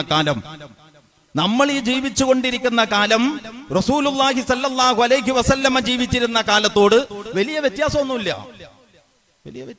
അവർക്ക് പെൺകുട്ടിയാണോ ആൺകുട്ടിയാണോ എന്ന്, ഏത് ഗർഭിണിയുടെ വയറ്റിൽ പെൺകുട്ടിയാണോ ആൺകുട്ടിയാണോ എന്ന് പ്രസവിച്ചാലേ അറിയൂ. നമുക്കത് നേരത്തെ തന്നെ അറിയാൻ കഴിയും. അതുകൊണ്ട് ലോകത്തിലെ സ്ത്രീ പുരുഷ സമത്വത്തിന് വേണ്ടി ഗീർവാണങ്ങൾ അടിച്ചുകൊണ്ടിരിക്കുന്ന എല്ലാ നാടുകളിലും, ഏതെങ്കിലും ഒരു കാട്ടിലെ ആദിവാസികൾക്കിടയിലല്ല, നോക്കണം, അവരിപ്പോഴും ഈ പരിശോധനക്കൊന്നും പോകുന്നില്ല. അഭ്യസ്ത വിദ്യരും പരിഷ്കാരികളുമായി സ്ത്രീ പുരുഷ സമത്വത്തിന്റെ പേരിൽ ഗീർവാണമടിക്കുന്നവരും ഫെമിനിസത്തെ ഏറ്റുപിടിക്കുന്നവരുമായ സമൂഹങ്ങളിൽ ഗർഭസ്ഥ ശിശുവിന്റെ ലിംഗനിർണയം നടത്തി ശിശു പെണ്ണാണെങ്കിൽ ഭ്രൂണത്തോടെ നശിപ്പിച്ചു കളയുന്ന കിരാത കർമ്മങ്ങൾ നിലനിൽക്കുമ്പോൾ റസൂലുള്ളാഹി സ്വല്ലല്ലാഹു അലൈഹി വസല്ലമയുടെ രാജ്യകാലത്ത് നിലനിന്നിരുന്നത് പെറ്റ ശേഷം കൊല്ലാനേ കഴിയൂ. ഇന്നിപ്പോ അതിന് മുമ്പേ ചെയ്യാൻ കഴിയും. അപ്പൊ കാട്ടാളത്വം പരിഷ്കരിച്ചു. ഇത് ഞാൻ ഒരു സാമ്പിൾ പറഞ്ഞതാണ്. മദ്യത്തിന്റെ കാര്യം അങ്ങനെ തന്നെയാണ്, മയക്കുമരുന്നുകളുടെ കാര്യം അങ്ങനെയാണ്, വ്യഭിചാരത്തിന്റെയും മറ്റ് സാമൂഹിക വിരുദ്ധ പ്രവർത്തനങ്ങളുടെയും ഒക്കെ കാര്യം അങ്ങനെ തന്നെയാണ്. എന്ന് പറഞ്ഞാൽ അന്നത്തെ ആ പ്രാകൃത സമൂഹം അവർക്ക് ചെയ്യാൻ കഴിയുന്നതിൽ ഇതിന്റെ ആ മാക്സിമത്തിൽ നിന്ന് ചെയ്തപ്പോ നമുക്കിവിടെ ശാസ്ത്ര സാങ്കേതിക സംവിധാനങ്ങളുടെ, നേരത്തെ പറഞ്ഞല്ലോ, ഈ യന്ത്രങ്ങളും ഉപകരണങ്ങളും കണ്ടുപിടുത്തങ്ങളും സാങ്കേതിക വിദ്യകളും, ഈ യന്ത്രങ്ങളും ഉപകരണങ്ങളും കണ്ടുപിടുത്തങ്ങളും സാങ്കേതിക വിദ്യകളും എല്ലാം ഉപകാരത്തിനും ഉപദ്രവത്തിനും ഉപയോഗപ്പെടുത്താൻ പറ്റും. അത് ഉപയോഗിക്കുന്നവന്റെ നിലവാരം അനുസരിച്ച്. അതിന്റെ അപ്പുറത്തൊരു ദീൻ അതിനുണ്ട് എന്നൊരു ചർച്ചയുണ്ട്. ഞാനിപ്പോ ഇങ്ങനത്തെ ഒരു ചർച്ചയിൽ ആ ചർച്ചയിലേക്ക് പോകുന്നില്ല. കത്തി അല്ലെങ്കിൽ കത്തിയെ പറ്റി നമ്മൾ പറയുന്നത് പോലെ നല്ലതിനും ചീത്തക്കും ഉപയോഗപ്പെടുത്താം. ഇന്ന് ലോകം ഈ സംവിധാനങ്ങളെ ഉപയോഗപ്പെടുത്തിക്കൊണ്ടിരിക്കുന്നത് നന്മയ്ക്കല്ല എന്ന മേൽക്കൈ. നന്മയുടെ ആളുകൾ നമ്മളെപ്പോലെ പലയിടത്തുമുണ്ട്. നമ്മൾ അസംഘടിതരാണ്, നമ്മൾ മൗനികളാണ്, നമ്മൾ നമ്മളുടേതായ വീടുകളിൽ അങ്ങനെ ഒതുങ്ങിക്കഴിയുന്നവരാണ്. തിന്മയുടെ ആളുകൾ സംഘടിതരാണ്, അവർ വാചാലരാണ്. അവർക്ക് വേണ്ടി സംസാരിക്കാൻ ഒരു നാക്കല്ല 1000 നാക്കുകളാണ്. എത്ര നാക്കുണ്ട് എന്ന് നിങ്ങൾക്ക് ഇന്റർനെറ്റിലെ സൈറ്റുകൾ നോക്കിയാൽ, ജാഹിലിയത്തിന് വേണ്ടി സംസാരിക്കുവാൻ എത്ര നാക്കുണ്ട് എന്ന് നിങ്ങൾക്ക് ചാനൽ നിങ്ങളുടെ വീട്ടിൽ വരുമ്പോ അതിന്റെ ആ ചാനലുകളുടെ ലിസ്റ്റ് നോക്കിയാൽ, അച്ചടിച്ച് വിതരണം ചെയ്യുന്ന പത്രങ്ങളുടെയും അതുപോലെയുള്ള പ്രസിദ്ധീകരണങ്ങളുടെയും എണ്ണം നോക്കിയാൽ, ഈ ഇരുട്ടിന്റെ ശക്തികളെ അങ്ങനെ തന്നെ നിലനിർത്താൻ വേണ്ടി എന്തുമാത്രം സന്നാഹങ്ങൾ ഉണ്ട് എന്നപ്പോ നിങ്ങൾക്ക് കാണാനാവും. നമുക്കത്ര സന്നാഹങ്ങളില്ല, നമുക്കത്ര സാങ്കേതിക മികവില്ല. പക്ഷേ നമ്മളുടെ കയ്യിൽ ആത്മവിശ്വാസമുണ്ടെങ്കിൽ, നമ്മളുടെ കയ്യിൽ ആത്മാർത്ഥതയും നമുക്ക് ആത്മവിശ്വാസവും ഉണ്ടെങ്കിൽ, അല്ലാമ ഇഖ്ബാൽ പറഞ്ഞിട്ടുണ്ട്, മൂസാ നബി അലൈഹിസ്സലാമിന്റെ അടി എന്ന് പറഞ്ഞാൽ മൂസാ നബി അലൈഹിസ്സലാമിന്റെ വടി. മൂസാ നബി അലൈഹിസ്സലാമിന്റെ വടിയെ പറ്റി മൂസാ നബി അലൈഹിസ്സലാം കരുതിയത് ഇത് കേവലം ഒരു മരക്കഷ്ണമാണെന്നാണ്. ചോദിച്ചപ്പോ അങ്ങനെ തന്നെ മറുപടിയും പറഞ്ഞത്. മൂസാ നബി പറഞ്ഞ മറുപടി കണ്ടില്ലേ ഖുർആനില്? എന്താ നിന്റെ കയ്യിൽ മൂസേ എന്ന് ചോദിച്ചപ്പോ അത് വടിയാണ് എന്ന് പറഞ്ഞാൽ മതി. പക്ഷെ അതല്ല പറഞ്ഞത്, അത് വടിയാണ്. ഞാൻ അതുകൊണ്ട് ആടിനെ ഇല ഓടിക്കാറുണ്ട്, കുത്തിപ്പിടിച്ച് നടക്കാറുണ്ട്, വേറെയും പ്രയോജനങ്ങളുണ്ട്. എന്തിനാ അത്രയും പറയിപ്പിച്ചതെന്ന് ചോദിച്ചാൽ, ആ വടിയുമായി ബന്ധപ്പെടുത്തിയിട്ട് വേറെ ഒരു ധാരണയും മൂസാ നബിക്കില്ല, ഇത്രക്കേ ഉള്ളൂ എന്ന് നമ്മൾ അറിയാനാണ്. പിന്നെ ആ വടിയാണ് പാമ്പാകുന്നത്. അപ്പൊ മൂസായുടെ കയ്യിലെ വടി പോലെ അത്ഭുതങ്ങൾ കാണിക്കാൻ ശേഷിയുള്ള ഒരു ദീൻ, മൂസാ നബിയുടെ കയ്യിലെ വടി പോലെ അത്ഭുതങ്ങൾ കാണിക്കാൻ ശേഷിയുള്ള ഒരു ദീൻ കക്ഷത്ത് വെച്ചിട്ട് കേവല കയർ കഷ്ണങ്ങളും കൊള്ളിക്കമ്പുകളും കാണുമ്പോൾ ഓച്ചാനിച്ച് നിൽക്കുന്ന ഒരു അന്തം കെട്ട സമുദായമായി നമ്മൾ മാറുന്നുവെങ്കിൽ നമ്മൾ നമ്മളുടെ അടിസ്ഥാനങ്ങളെ കുറിച്ച് പഠിക്കണം. നമുക്ക് പണ്ടേ നമ്മൾ മനസ്സിലാക്കി പോകുന്നത്, നമ്മൾ മതകാര്യം കൈകാര്യം ചെയ്യുന്നവരാണ്. ഞാൻ റസൂലുള്ളാഹി സ്വല്ലല്ലാഹു അലൈഹി വസല്ലമയെ കുറിച്ച് പ്രസംഗിക്കുന്ന പല വേദികളിലും ആശയം കൈമാറാനുള്ള സൗകര്യത്തിന് വേണ്ടി ചില ചർച്ചകൾ അവതരിപ്പിക്കാറുണ്ട്. അതിലൊന്ന് ഞാൻ ഇവിടെ ആവർത്തിക്കാം. എന്ന് പറഞ്ഞാൽ, നിങ്ങളുടെ കയ്യിലൊക്കെ ഞാൻ ഒരു വെള്ളക്കടലാസ് തന്നു, ഒരു ചെറിയ സർവേ, നിങ്ങളുടെ കയ്യിലൊക്കെ ഞാൻ ഒരു വെള്ളക്കടലാസ് തന്നു എന്ന് വിചാരിക്കുക. ആ വെള്ളക്കടലാസിന്റെ നടുവിലൂടെ ഒരു വര വരച്ചിട്ട് ഈ ഭാഗത്ത് എഴുതി വെച്ചിരിക്കുന്നു ആത്മീയ ആചാര്യന്മാർ, മറുവശത്ത് എഴുതിയിരിക്കുന്നു രാഷ്ട്രീയ നായകന്മാർ. ഇങ്ങനെ ഒരു പേപ്പർ, വലിയ പണിയൊന്നുമില്ല. നിങ്ങൾ ആകെ ചെയ്യേണ്ടത് ഈ കടലാസിൽ ശ്രദ്ധിച്ചു നോക്കിയിട്ട് നിങ്ങൾ നീതി, അതൊരു വിഷയം തന്നെയാണ്. സാമൂഹ്യനീതി എങ്ങനെ ഉണ്ടാവും, അതിന്റെ ഉള്ളടക്കം എന്താണ്, അതിനുള്ള വഴി എന്താണ്, സ്വപ്നവും യാഥാർത്ഥ്യവും എങ്ങനെ ഒത്തുപോകും, അതിലൊരുപാട് വിഷയങ്ങളുണ്ട്. ഞാനിപ്പോ ഈ കുറഞ്ഞ നേരത്തെ സംസാരത്തിൽ അതിലേക്കൊന്നും കടക്കുന്നില്ല.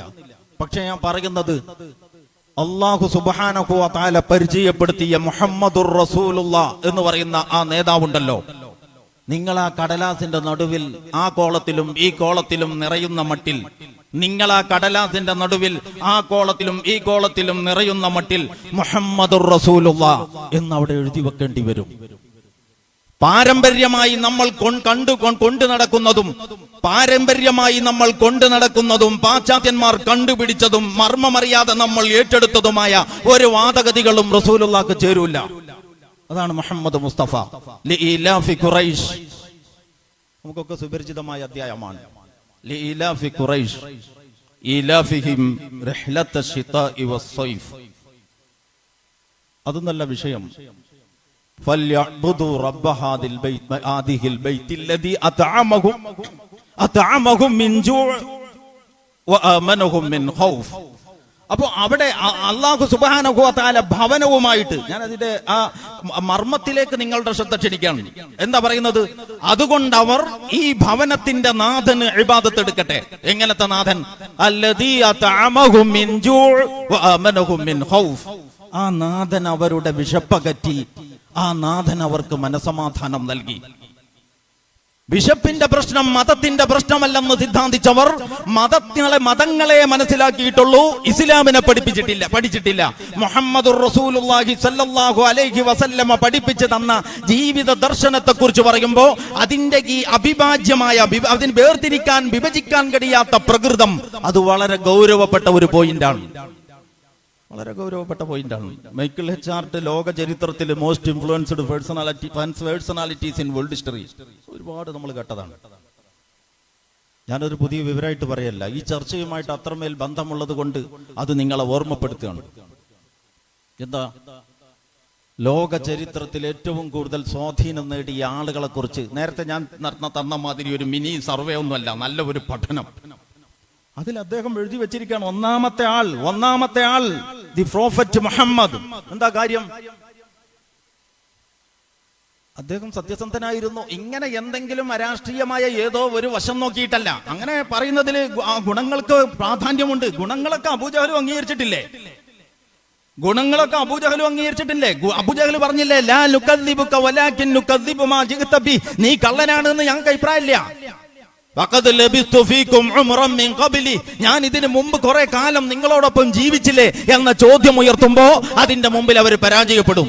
അതുകൊണ്ടാ പറഞ്ഞത് നീ കള്ളനാണെന്ന് ഞങ്ങൾക്ക് അഭിപ്രായമില്ല, പക്ഷെ നീ കൊണ്ടുവന്നത് ഞങ്ങൾക്ക് പറ്റൂല. അത്രേ പ്രശ്നമുള്ളൂ. നമുക്കും അതന്നെയല്ലേ പ്രശ്നം? നമുക്കിപ്പോ എന്താ കുഴപ്പം? അള്ളാന്റെ റസൂൽ കൊണ്ടുവന്നത് അതിന്റെ എല്ലാ ഉള്ളടക്കത്തോടും കൂടി വരുമ്പോഴാണ് നമ്മുടെ സ്വഭാവം മാറുന്നത്. നമുക്ക് ഞാൻ നേരത്തെ പറഞ്ഞിടത്തേക്ക് തന്നെ പോകാം. അതായത് മൈക്കിൾ എച്ച് ഹാർട്ട്. എന്നിട്ട് മൈക്കിൾ എച്ച് ഹാർട്ട് ഒന്നാം സ്ഥാനത്ത് റസൂലിനെ എണ്ണിയിട്ട് അതിന് അദ്ദേഹം പറഞ്ഞ കാരണം ആത്മീയതയെയും ഭൗതികതയെയും ഇത്രയും സുമോഹനമായി സമ്മേളിപ്പിച്ച വേറെ ഒരു നേതാവിനെ ഞങ്ങൾ കണ്ടിട്ടില്ല.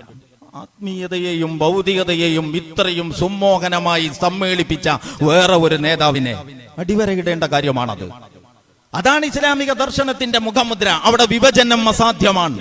റസൂലുള്ളാഹിയുടെ ജീവിതം വിഭജിക്കാനാവാത്തത് കൊണ്ട് ഇസ്ലാമിക ദർശനവും വിഭജിക്കാനാവാത്തതാണ്. പിന്നെ നമുക്ക് എങ്ങനെ ജീവിതം വിഭജിക്കാനായി എന്ന ചോദ്യമാണ് നമ്മളുടെ ഇരട്ടത്താപ്പ് പ്രകടമാക്കുന്ന ചോദ്യം എന്ന് ഞാൻ ഇവിടെ ഓർമ്മപ്പെടുത്തുകയാണ്. ഞാനിപ്പോ അതിലേക്കൊന്നും കടക്കുന്നില്ല. നമുക്ക് ഈ പറഞ്ഞ വിഷയവുമായിട്ട് മുന്നോട്ട് പോകാം.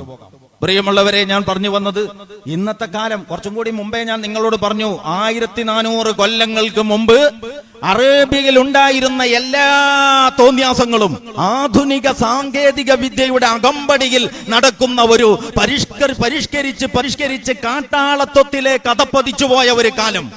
അങ്ങനത്തെ ഒരു കാലത്താണ് നമ്മൾ ജീവിക്കുന്നത്. അതിന്റെ ഓരോ പോയിന്റിനോടും നമ്മൾ സമരത്തിലാണ്. അതിലെ എല്ലാ പ്രതിസന്ധികൾക്കും നമ്മുടെ മുമ്പിൽ മരുന്നുണ്ട്. അത് വെറുതെ കിട്ടിയതല്ല. അത് റസൂലുള്ളാഹി സ്വല്ലല്ലാഹു അലൈഹി വസല്ലമയുടെ ആ മഹോന്നതമായ ജീവിതം അതിന് സാക്ഷ്യമാണ്. സമത്വം വലിയൊരു പ്രശ്നമാണിപ്പോ. സ്വത്വവാദപരമായ ഒരുപാട് പ്രശ്നങ്ങൾ സമൂഹങ്ങളിലുണ്ട്. സ്വത്വം എന്ന് പറഞ്ഞാൽ പെട്ടെന്ന് മലയാളം കേട്ടാൽ എല്ലാം മനസ്സിലാവുക. ഐഡന്റിറ്റി എന്ന് കേൾക്കുമ്പോഴാണ് വേഗം തിരിയുക. അങ്ങനെ ഒരു വിചിത്ര പ്രതിഭാസം എനിക്ക് അതിൽ കാണാൻ കഴിഞ്ഞിട്ടുണ്ട്. അപ്പോ ഓരോരുത്തരും വെവ്വേറെ ഐഡന്റിറ്റിയുടെ ആളുകളെ ഐഡന്റിറ്റി ഗ്രൂപ്പുകളായിട്ട് സംഘടിപ്പിക്കുവാൻ ജനം ശ്രമിച്ചുകൊണ്ടിരിക്കുമ്പോ റസൂലുള്ളാഹി സ്വല്ലല്ലാഹു അലൈഹി വസല്ലം 14 നൂറ്റാണ്ടുകൾക്ക് മുമ്പ് പറഞ്ഞു, മനുഷ്യർക്കിടയിൽ ഇമാതിരി ഒരു വിവേചനവുമില്ല.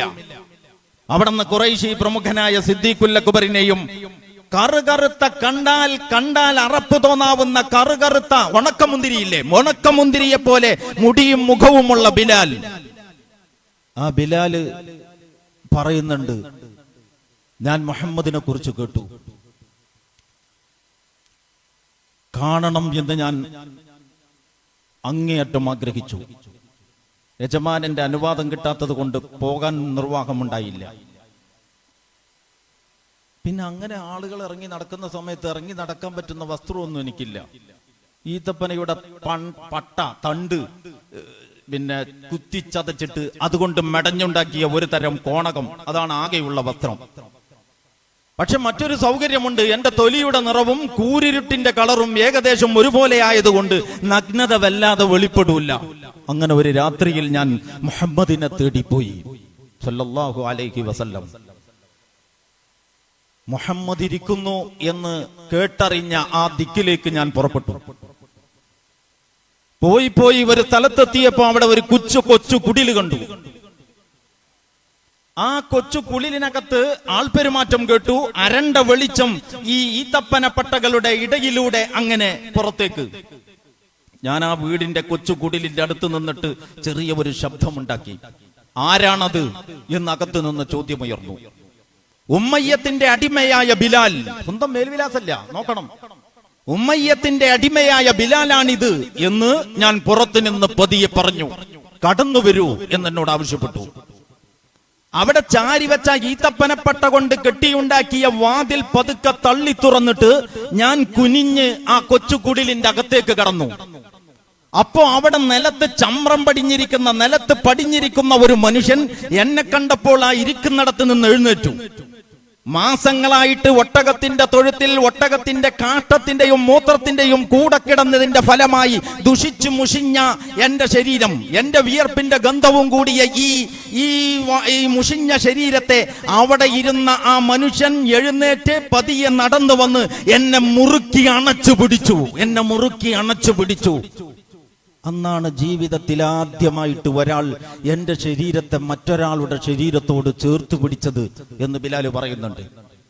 രോഹിത് ബേമുല എന്ന് പറയുന്ന ചെറുപ്പക്കാരൻ ഉന്നത വിദ്യാഭ്യാസ രംഗത്ത് പഠിച്ചു മിടുക്കനായി പോകാനുള്ള എല്ലാ ശേഷിയും ഉണ്ടായിരിക്കെ താഴ്ന്ന ജാതിയിൽ പിറന്നുപോയി എന്ന പാതകത്തിന്റെ പേരിൽ ജാതീയതയുടെ ദൂരതീരങ്ങളിലേക്ക് മാറ്റി നിർത്തപ്പെട്ടിട്ട് അതിന്റെ നിരന്തരമായ വേട്ടയാടലുകൾ സഹിക്കാൻ കഴിയാതെ എന്റെ ജനനം തന്നെയാണ് എന്റെ പാപം എന്ന് എഴുതി വെച്ച് ജീവനൊടുക്കിയ ഈ ആധുനിക കാലത്ത് ഈ ബിലാലിന്റെ കഥക്ക് വല്ല പ്രസക്തിയുമുണ്ടോ? അതാണ് ചോദ്യം. നമ്മൾ അറബിപ്പാട്ടും പാടിയിട്ട് റോട്ടിൽ കൂടി പോയാൽ ആരെന്തറിയാനാണ്? നിങ്ങൾക്ക് ഇങ്ങനത്തെ ഒരു പ്രവാചകനെ പറ്റി ഇത്രയും വലിയ സ്ഥിതി, സമത്വത്തിന്റെ അസാധാരണമായ ആവിഷ്കാരം, ഇത് വെറും വർത്താനല്ല, സമത്വത്തിന്റെ അസാധാരണമായ ആവിഷ്കാരം. പള്ളികളിൽ നിങ്ങൾ പോയി നോക്ക്. എന്റെ ഒരു സുഹൃത്ത്, ഞാൻ ഖത്തറിലുള്ള സമയത്ത് എന്നോട് പറയും, അവിടെ ഖത്തറിലെ സുപ്രീം കോടതിയിൽ ജോലി ചെയ്യുന്ന എന്റെ ഒരു സുഹൃത്തുണ്ട്. വലിയ ജോലിയൊന്നല്ല, അദ്ദേഹം ഡ്രൈവറാണ്. അദ്ദേഹം പറയും, ഞങ്ങളുടെ പള്ളിയിൽ ഈ കോടതി സമുച്ചയത്തിലുള്ള പള്ളിയിൽ ഒരു ഫറാഷ് നാത്തൂർ, ഈ സ്വീപ്പർ അടിച്ച് വൃത്തിയാക്കുന്ന ആൾ, അദ്ദേഹം തന്നെ ആ ബാങ്ക് വിളിക്കാം. അപ്പൊ നിസ്കാരത്തിന്റെ സമയം എഴുതി വെച്ചിട്ടുണ്ട്. മുഹമ്മദ് സാഹിബ് ഇവിടെ ഇരിക്കുന്നുണ്ട്, അദ്ദേഹത്തിന് എന്നെക്കാളും ഈ തലവൊക്കെ അറിയുന്നതാണ്. അങ്ങനെ ആ ബാങ്ക് വിളിച്ച, അപ്പൊ ഈ സമയമാകുമ്പോ, എഴുതി വെച്ച സമയമാകുമ്പോ ബാങ്ക് വിളിക്കും, അവിടെ എഴുതി കാണിച്ച സമയമാകുമ്പോ നിസ്കാരം തുടങ്ങും. അപ്പൊ ഈ പള്ളിയുടെ അവലങ്കരയും മൂത്രപ്പരയൊക്കെ കഴുകി വൃത്തിയാക്കുകയും ബാങ്ക് കൊടുക്കുകയും ചെയ്യുന്ന ഈ മനുഷ്യൻ തന്നെ ഇമാം വെക്കും. അവിടത്തെ കോടതിയിലെ ജഡ്ജിമാരുൾപ്പെടെയുള്ള പ്രമുഖരായ ആളുകൾ ഈ മനുഷ്യന്റെ പിന്നിൽ നിന്നിട്ട് നമസ്കരിക്കും. അവിടത്തെ ജഡ്ജി, ചീഫ് ജസ്റ്റിസിന്റെ തല ചില സന്ദർഭങ്ങളിൽ ഈ ഫറാഷിന്റെ, ഈ തൂപ്പുകാരന്റെ കാലിന്റെ കീഴിലായിരിക്കും. നോക്കണം നിങ്ങൾ, സമത്വം ഒരു പ്രഭാഷണമല്ല, സമത്വം ഒരു ജീവിതാനുഭവമാക്കി മാറ്റിയ ഒരു ആദർശത്തിന്റെ ആളുകൾക്ക് ജാതീയതയുടെ ദൂരതീരങ്ങളിൽ മാറ്റി നിർത്തപ്പെട്ട് കണ്ണീര് കുടിക്കുന്ന മനുഷ്യ മക്കളോട് റസൂലുള്ളാഹി സ്വല്ലല്ലാഹു അലൈഹി വസല്ലമയുടെ പക്ഷത്ത് നിന്നുകൊണ്ട് എന്തെങ്കിലും പറയാനുണ്ടോ? അതാണ് റബീഉൽ അവ്വലിലെ നമ്മളുടെ ചോദ്യം. വല്ലതും പറയാനുണ്ടോ? ഉണ്ടെങ്കിൽ ആ പറയലിന് പ്രസക്തിയുണ്ട്. അത് അങ്ങനത്തെ ഒരു ക്ഷണം, അങ്ങനത്തെ ഒരു വിളി, അങ്ങനത്തെ ഒരു വിമോചനത്തിന്റെ ഒരു കാഹളം ജനം കാതോർത്തിരിക്കുകയാണ്. നമുക്കത് ഏറ്റെടുക്കാനും അതിന് ശബ്ദം നൽകാനും സന്നദ്ധമാണോ നമ്മൾ? ഇത് മാത്രമാണ് ചോദ്യം. ആളുകൾ ഇത് ദാഹിച്ചുകൊണ്ടിരിക്കുകയാണ്. അപ്പോഴാണ് നേരത്തെ ഞാൻ പറഞ്ഞ മാതിരി അറബിപ്പാട്ടും പാടിയിട്ട് നമ്മൾ ഈ അങ്ങാടി കൂടി പോണത്. അറബിപ്പാട്ടിന് ഗുണമുണ്ടോ ദോഷമുണ്ടോ എന്നുള്ളതല്ല, അതുകൊണ്ട് നാട്ടുകാർക്ക് എന്ത് കാര്യമാണ്? ആർക്കാണ് ഇത് മനസ്സിലാകുന്നത്? നമ്മളുടെ പ്രവാചകൻ സല്ലല്ലാഹു അലൈഹി വസല്ലമയുടെ ജീവിതത്തിൽ നിന്ന് എന്ത് പാഠമാണ് പഠിച്ചത്? എന്ത് സന്ദേശമാണ് ഈ ആധുനിക ലോകത്തിന് നൽകുന്നത്? എന്റെ മുമ്പിൽ ധാരാളം സ്ത്രീകൾ ഇരിക്കുന്നുണ്ട്. നേരത്തെ ഞാൻ എന്റെ സംസാരത്തിന്റെ ഒരു ഭാഗത്ത് പെണ്ണായി പിറന്ന പാതകത്തിന്റെ പേരിൽ പിഞ്ചു പൈതങ്ങളെ ജീവനോടെ കുഴിച്ചു മൂടുന്നതിൽ അഭിമാനം കണ്ടെത്തിയ, അതൊരു നിന്ദയായിട്ട് കണ്ട എന്നല്ല, അതിൽ അഭിമാനം കണ്ടെത്തിയ ഒരു കാട്ടാളന്മാരുടെ കാലത്തെ കുറിച്ച് പറഞ്ഞു. അവിടെ നിന്ന് റസൂലുള്ളാഹി സ്വല്ലല്ലാഹു അലൈഹി വസല്ലമ വന്നു. എന്നിട്ട് ഈ പെൺകുട്ടികൾക്ക് വേണ്ടി സംസാരിച്ചു. അല്ലാഹു സുബ്ഹാനഹു വ തആല അങ്ങനത്തെ പെൺകുട്ടികളുടെ വിഷയം ഒരു ഗൗരവപ്പെട്ട വിഷയമാണെന്ന് ഖുർആനിലൂടെ ഉയർത്തി. ഈ കിരാതത്വമായ ഈ ചെയ്തികളെ ആക്ഷേപിച്ചു ഖുർആൻ. അങ്ങനെ ഒരു ജനത വളർന്നു. അതിൽ നിന്ന് ആയിഷ റളിയല്ലാഹു അൻഹയെ പോലെയുള്ള മഹതികൾ ഉണ്ടായി. റസൂലുള്ളാഹിയുടെ പുണ്യ ജീവിതം നമുക്ക് പരിചയപ്പെടുത്തുന്നതിൽ പുരുഷന്മാരായ പണ്ഡിതന്മാരെ പോലെ തന്നെ ആ സഹാബത്തിലെ വനിതകളുടെയും സജീവ സാന്നിധ്യമുണ്ടായി. അവിടെ കൊണ്ട് തീർന്നില്ല. ഇസ്ലാമിക ചരിത്രം സ്ത്രീകൾക്ക് നേടിക്കൊടുത്ത മഹത്വത്തെ കുറിച്ച് പ്രസംഗിക്കാൻ നിൽക്കുകയാണെങ്കിൽ ഒരു ദിവസം പൂർണ്ണമായിട്ട് പ്രസംഗിച്ചാലും തീരൂല്ല. അത്രയും വലിയ ഐതിഹാസികമായ വിജയഗാഥകൾ വനിതാ രംഗത്ത് സ്ത്രീ സമൂഹത്തിന്റെ കയ്യാൽ, അവർക്ക് വേണ്ടിയിട്ട് വേറെ ആരോ ഒന്നുമല്ല, സ്ത്രീ സമൂഹത്തിന്റെ കയ്യാൽ വിരചിതമായി. എന്തിനധികം പറയണം, ഇസ്ലാമിക രാഷ്ട്രത്തിന്റെ ഭരണാധികാരി നിന്ന് പ്രസംഗിച്ചു കൊണ്ടിരിക്കുമ്പോ എന്താ പ്രശ്നം എന്ന് വെച്ചാൽ, നമ്മുടെ ഈ നാട്ടിൽ ഈ സ്വർണവും പണ്ടവും ഒക്കെ ഉണ്ടല്ലോ, ഈ കാശും ഒക്കെ ഉണ്ടല്ലോ, ഈ സ്ത്രീധനമായിട്ട് ഇതിന്റെ നേരെ ഇതിപ്പോ ഒരു ജാഹിലിയ സമൂഹത്തിന്റെ സ്വഭാവമാണ് നമ്മളുടേത്. ഇസ്ലാമിക സമൂഹത്തിൽ വിവാഹത്തിൽ സ്ത്രീക്കാണ് അധികാരം, സ്ത്രീക്കാണ് സാമ്പത്തിക നേട്ടം. അല്ലാതെ പിന്നെ വിവാഹം എന്ന് പറഞ്ഞാൽ പെണ്ണിന്റെ വീട്ടുകാര് കുത്തുവാള എടുക്കുന്ന പരിപാടിയുടെ പേരല്ല. വിവാഹം എന്ന് പറയുന്നത് ഇസ്ലാമിക സമൂഹത്തിൽ സ്ത്രീകൾക്ക് സാമ്പത്തിക നേട്ടമുള്ള ഒരു ഏർപ്പാടാണ്. അതിനാണ് മഹർ എന്ന് പറയുന്നത്. അങ്ങനെ മഹർ അനിയന്ത്രിതമായി ആളുകൾ ചോദിച്ചിട്ട് പാവപ്പെട്ട പുരുഷന്മാർക്ക് വിവാഹം ചെയ്യാൻ കഴിയാത്ത സ്ഥിതി വന്നപ്പോ അതിലൊന്ന് ഇടപെട്ട് കളയാം എന്ന് ഉമറുൽ ഫാറൂഖ് റളിയല്ലാഹു അൻഹു തീരുമാനിച്ചു. ഭരണാധികാരിയാണ് അദ്ദേഹം. ആളുകൾ കൂടിയിടത്ത് ചർച്ചക്ക് വെച്ചു ഈ വിഷയം. അതിനൊരു ആമുഖം പറഞ്ഞു, അത്രേ ഉള്ളൂ. ഒരാമുഖം പറഞ്ഞിട്ട് അവിടെ ഇരുന്നില്ല. അതിനു മുമ്പ് ആ സദസ്സിൽ നിന്നൊരു സ്ത്രീ എഴുന്നേറ്റു. അള്ളാഹുവും റസൂലും അനുവദിച്ച ഒരു അധികാരം, അതിന് പരിധി വെക്കാൻ ഉമറെ താങ്കൾ ആരാണ്? ചരിത്ര ഗ്രന്ഥങ്ങൾ നിങ്ങൾ നോക്ക്. ഒരു പെണ്ണ് ഉമറുമായിട്ട് തർക്കിച്ചു, അങ്ങനെ ഉമറിനെ തോൽപ്പിച്ചു. ഉമർ അന്ന് ഇരുന്നതാണ്.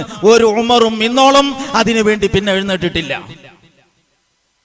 ജീവനോടെ ജനിക്കാനുള്ള അധികാരം തന്നെ ഇല്ലാത്ത ഒരു തലമുറയിൽ നിന്ന് ഉമർ എന്ന് കേൾക്കുമ്പോഴേക്ക് ഇരുട്ടിന്റെ ശക്തികൾ വിറകൊള്ളുന്ന ഒരു ലോക നേതാവിന്റെ മുമ്പിൽ തങ്ങളുടെ അധികാരത്തിന് വേണ്ടിയും അവകാശങ്ങൾക്ക് വേണ്ടിയും സംസാരിക്കാൻ, ആർജവത്തോടെ സംസാരിക്കാൻ ധൈര്യമുള്ള ഒരു തലമുറയെ വളർത്തിയെങ്കിൽ, ഫെമിനിസത്തിന്റെ പേരിൽ പല നാടകങ്ങളും കണ്ടുകൊണ്ടിരിക്കുന്ന ഈ കാലത്ത് സന്തുലിതമായ സ്ത്രീ വിമോചനത്തിന്റെ ഒരു വഴി ചൂണ്ടിക്കാണിച്ചു കൊടുക്കാൻ ഈ മുഹമ്മദുർ റസൂലുള്ളാഹിയെ മുമ്പിൽ നിർത്തി നിങ്ങൾക്ക് സാധ്യമാണോ?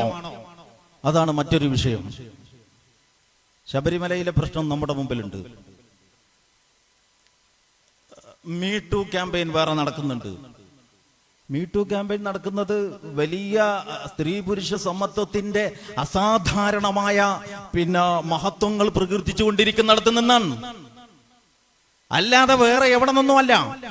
സ്ത്രീ പുരുഷ സമത്വത്തിന്റെയും വിദ്യാഭ്യാസത്തിന്റെയും കലയുടെയും സാഹിത്യത്തിന്റെയും ഫാഷന്റെയും പെരുമ നടിക്കുന്ന ഇടനാഴികകളിൽ നിന്ന് സ്ത്രീകളുടെ ദീനരോധനങ്ങൾ കേൾക്കുന്നു. അതാണ് മീ ടു. അങ്ങനത്തെ ഒരു കാലത്ത് എല്ലാത്തിന്റെയും നാടോടുമ്പം നടുവേ ഓടുക എന്നുള്ളതല്ല.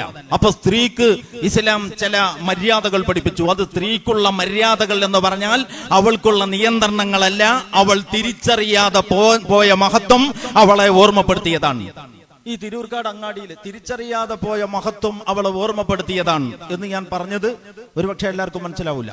അതുകൊണ്ട് ഞാൻ പറയുന്നു, ഈ തിരൂർക്കാട് അങ്ങാടിയിൽ നാളെ രാവിലെ കട തുറക്കാൻ ഒരു കടയുടമ ഒരു ബാത്ത് ടവൽ മാത്രം എടുത്തിട്ട് വന്നു എന്ന് വിചാരിക്കാം. ഒരു തോർത്തുണ്ട്, വേറൊന്നുമില്ല. എന്താ കുഴപ്പം? മുട്ടുമുക്കളുടെ ഇടയിലുള്ള സ്ഥലല്ലേ പുരുഷൻ ഔറത്ത്. നമ്മൾ സമ്മതിക്കോ? നമ്മൾ പറയും തിരൂർക്കാട് എന്ന് പറഞ്ഞാൽ അങ്ങനത്തെ ഒരു ഓണം കയറാൻ മൂല ഒന്നുമല്ല. ഇത് അറിയപ്പെട്ട ഒരു അങ്ങാടിയാണ്. ഇതിനൊരുപാട് പാരമ്പര്യമുണ്ട്. പല മഹത്തുക്കളുടെ പാദ സ്പർശമേറ്റിട്ടുണ്ട്. ഉന്നതങ്ങളായ വിദ്യാഭ്യാസ സ്ഥാപനങ്ങളുണ്ട്. വിവരമുണ്ടോ? നിന്റെ ഈ കോലം കണ്ടിട്ട് ഇത് നമ്മളെ നാട്ടുകാരെ പറയിപ്പിക്കും. മാന്യമായിട്ട് ഡ്രസ് ചെയ്തിട്ട് വാ, ഇത് ഞങ്ങൾ സഹിക്കൂല. നമ്മൾ തോർത്തുകൊണ്ട് എടുത്തുകൊണ്ട് ഒരാള് ഇവിടെ കട തുറക്കാൻ വന്നാൽ അല്ലെങ്കിൽ ഓഫീസിലേക്ക് വന്നാൽ നമ്മൾ കയറ്റൂല. കാരണം എന്താ വെച്ചാൽ അത് അന്തസ്സില്ല. അതന്നെ.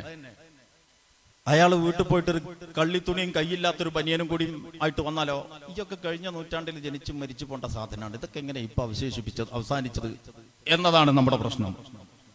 നമുക്കത് മതിയാവില്ല. അയാൾ വീട്ടിൽ പോയിട്ട് ഒരു തുണി, ഒരു വെള്ളത്തുണിയും ഒരു കുപ്പായവും ഒക്കെ ഇട്ടിട്ട് വന്നാലോ? ഒരു സാധാരണക്കാർക്ക് കിട്ടുന്ന പരിഗണനക്ക് അയാൾക്കും കിട്ടും. എന്നാൽ ഞാൻ പറയട്ടെ, അയാൾ വീട്ടിൽ പോയിട്ട് ഒരു ഫാൻസ് ധരിച്ചു, എന്നിട്ട് അയാൾ പിന്നെ ഫുൾ സ്ലീവ് ഉള്ള ഒരു മുൻകൈയും മുഖവുമല്ലാത്തതൊക്കെ മറയുന്ന മട്ടിൽ ഫുൾ സ്ലീവ് ഉള്ള കുപ്പായം ധരിച്ചു. കുപ്പായത്തിന്റെ ഈ ഭാഗത്ത് 2 ബട്ടൺ ഇട്ടു, അബദ്ധവശാൽ തുറന്നാലോ എന്ന മട്ടിൽ. അപ്പോഴും ബാക്കി ലേശം ഭാഗം ഇപ്പുറത്ത് കാണുന്നത് കൊണ്ട് ഒരു ചെറിയ ബട്ടൺ അവിടെ പിന്നെയും ഇട്ടു. കഴുത്തിൽ ബട്ടൺസ് ഇട്ട ശേഷം അത് പോരാഞ്ഞിട്ട് ടൈ കെട്ടി, സോക്സ് അണിഞ്ഞു. മുൻകൈ റസൂലുള്ള പറഞ്ഞ അതേമാതിരി തന്നെ, ഇത് പെണ്ണിന് പറഞ്ഞ അതേമാതിരി മുൻകൈയും മുഖവും അല്ലാത്തതൊക്കെ മറച്ചിട്ട് അയാൾ ഇങ്ങോട്ട് വന്നാൽ എ ഡീസന്റ് ജെന്റിൽമാൻ. ഈ കുപ്പായത്തിന്റെ മേലെ ഒരു ഓവർകോട്ടും കൂടി ഉണ്ട്. A decent gentleman. അല്ല സാറിന് എന്താ വേണ്ടത്? പിന്നെ മറ്റുള്ളവരെ കാര്യം ക്യൂ നിൽക്കുമ്പോഴേ ബാക്കിയുള്ളവരെ കാര്യമൊക്കെ പോയി. പിന്നെ ഈ സാറിന്റെ പിന്നാലെയാണ് ഓഫീസർമാര്. നിങ്ങൾക്ക് അനുഭവമില്ലേ ജീവിതത്തില്? അപ്പൊ എന്താ ഈ പറഞ്ഞതിന്റെ അർത്ഥം? പൂർണ്ണമായ വസ്ത്രം, അതാണ് പുരുഷന്റെ അന്തസ്. നിങ്ങൾ CNN, BBC പോലെയുള്ള ചാനലുകൾ നോക്ക്, അല്ലെങ്കിൽ അമേരിക്കൻ പ്രസിഡന്റുമാരുടെ പത്രസമ്മേളനം. അവർ വലിയ ആൾക്കാരായിട്ടൊന്നല്ല, ഇതൊക്കെ അല്ലേ ഇപ്പൊ പറയാൻ പറ്റുള്ളൂ. അമേരിക്കൻ പ്രസിഡന്റുമാരുടെ പത്രസമ്മേളനം നോക്ക്.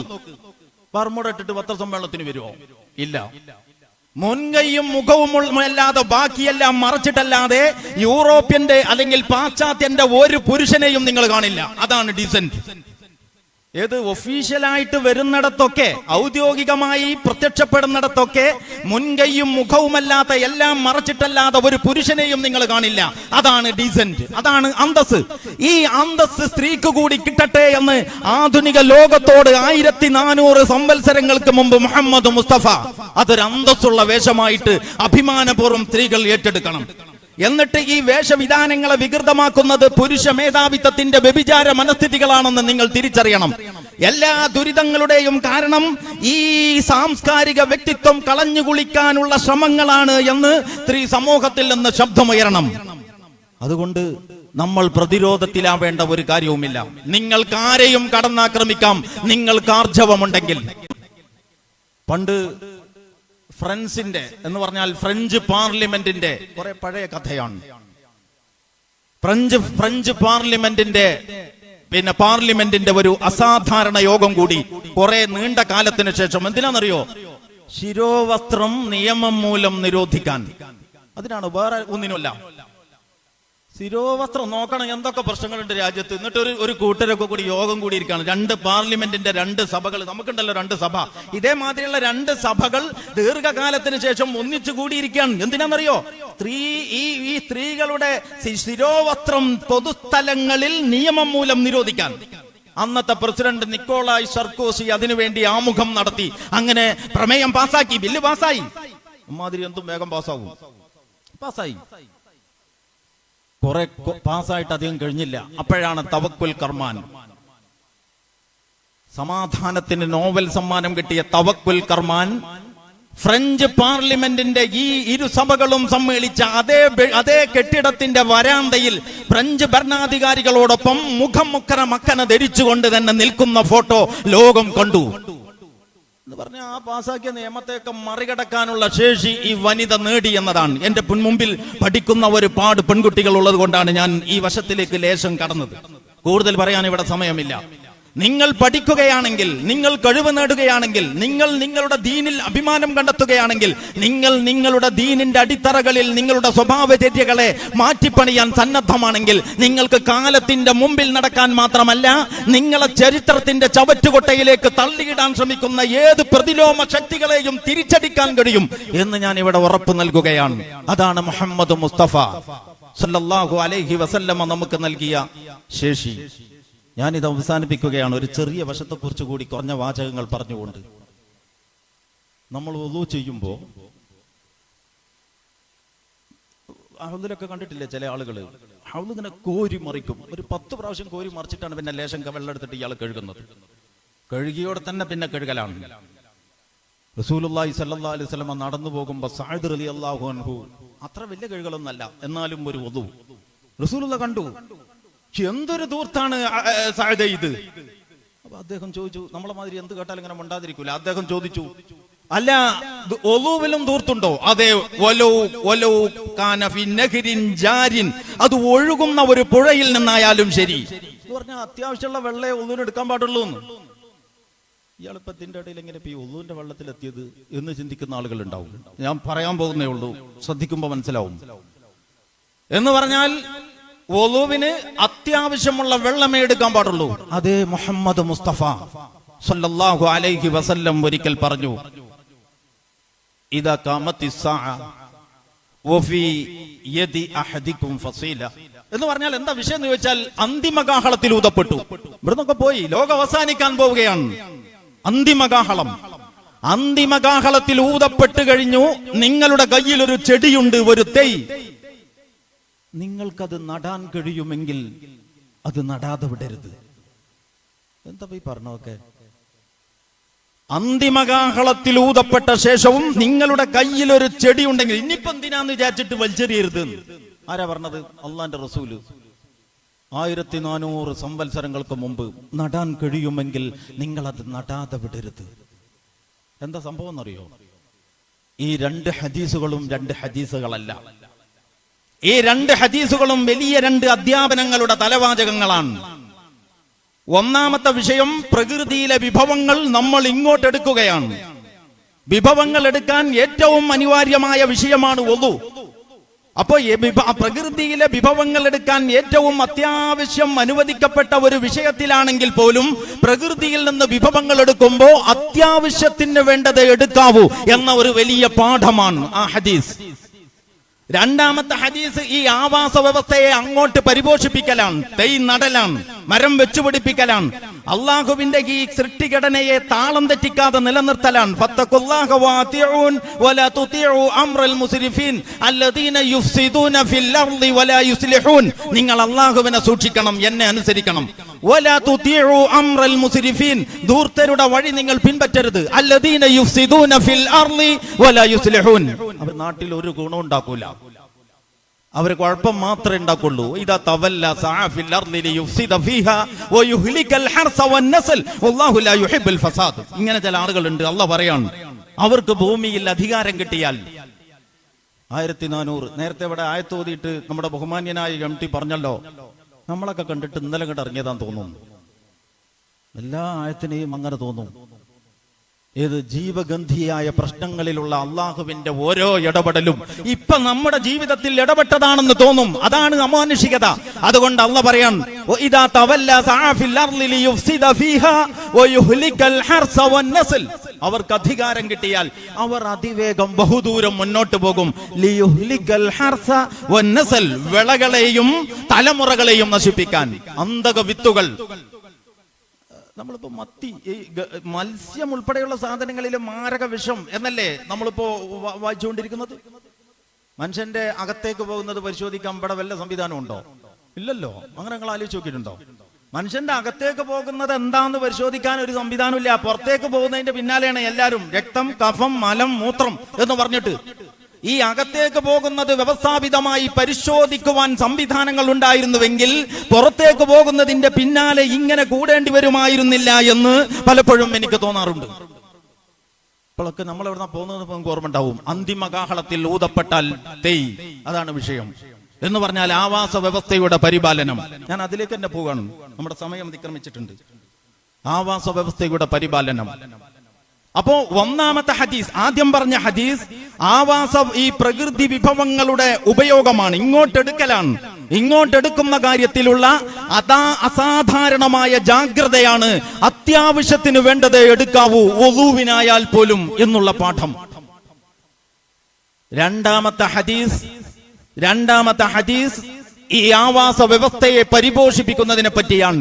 അന്തിമകാഹളത്തിൽ ഊതപ്പെട്ടാലും ആവാസ വ്യവസ്ഥയുടെ പരിപോഷണത്തിൽ, നിന്റെ പരിപാലനത്തിൽ നിന്റെ ജാഗ്രത ഇത്രമാത്രം വേണം, നടാതെ വിടരുത്. സല്ലല്ലാഹു അലൈഹി വസല്ലം ഈ റസൂലുള്ളയെ കുറിച്ച് ഈ പ്രളയത്തിന് ശേഷം അടുത്ത പ്രളയം സൃഷ്ടിക്കാൻ വെമ്പൽ കൊള്ളുന്ന ജനതയോട് വല്ലതും പറയാൻ നിങ്ങൾക്കുണ്ടോ? അറബിയിൽ പാടിപ്പോകുന്ന ഈ കഥയിൽ അതിനു വല്ല സ്ഥാനവുമുണ്ടോ? റസൂലുള്ളാഹി സ്വല്ലല്ലാഹു അലൈഹി വസല്ലം ലോകത്തിന്റെ മുമ്പിൽ വെച്ച ദർശനത്തെ പറ്റി യഥാർത്ഥത്തിൽ നമ്മൾ ഒരുപാട് പഠിക്കണം. ഓരോ പഠനവും നമ്മെ കുറെ ഉത്തരവാദിത്തം ഏൽപ്പിക്കും. അത് നിറവേറ്റാൻ നമ്മൾ സന്നദ്ധമാണെങ്കിൽ നമ്മൾ റസൂലുള്ളാഹിയുടെ ആളുകളാണ്. വല്ലദീന ആമനൂ ബിഹി, അല്ലദീന യത്തബിഊന റസൂലൻ നബിയ്യൽ ഉമ്മിയ്യല്ലദീ എന്ന് തുടങ്ങുന്ന അല്പം ദീർഘിച്ച ആയത്തുണ്ടല്ലോ, അതിന്റെ അവസാന ഭാഗമാണ് വല്ലദീന ആമനൂ ബിഹി വഅസറൂഹു വനസറൂഹു വത്തബഉ നൂറല്ലദീ ഉൻസില മഅഹു ഉലൈക ഹുമുൽ മുഫ്ലിഹൂൻ. ആ പ്രവാചകനിൽ വിശ്വസിക്കുന്നവർ, ആ പ്രവാചകന്റെ സന്ദേശത്തെ പഠിച്ചവർ, അതിനെ പിൻപറ്റുന്നവർ, ജീവിതം കൊണ്ട് അതിനെ ബലപ്പെടുത്തുന്നവർ, ആ റസൂലിനോടൊപ്പം അവതീർണമായ പ്രകാശം കൊണ്ട് സ്വന്തം ജീവിതത്തെ പ്രകാശിതമാക്കാൻ പരിശ്രമിക്കുന്നവർ, അവരാണ് വിജയികൾ. ഈ വിജയികളിൽ നാഥൻ നമ്മെ ഉൾപ്പെടുത്തുമാറാവട്ടെ. വആഖിറു ദഅ്വാനാ അൽഹംദുലില്ലാഹി റബ്ബിൽ ആലമീൻ.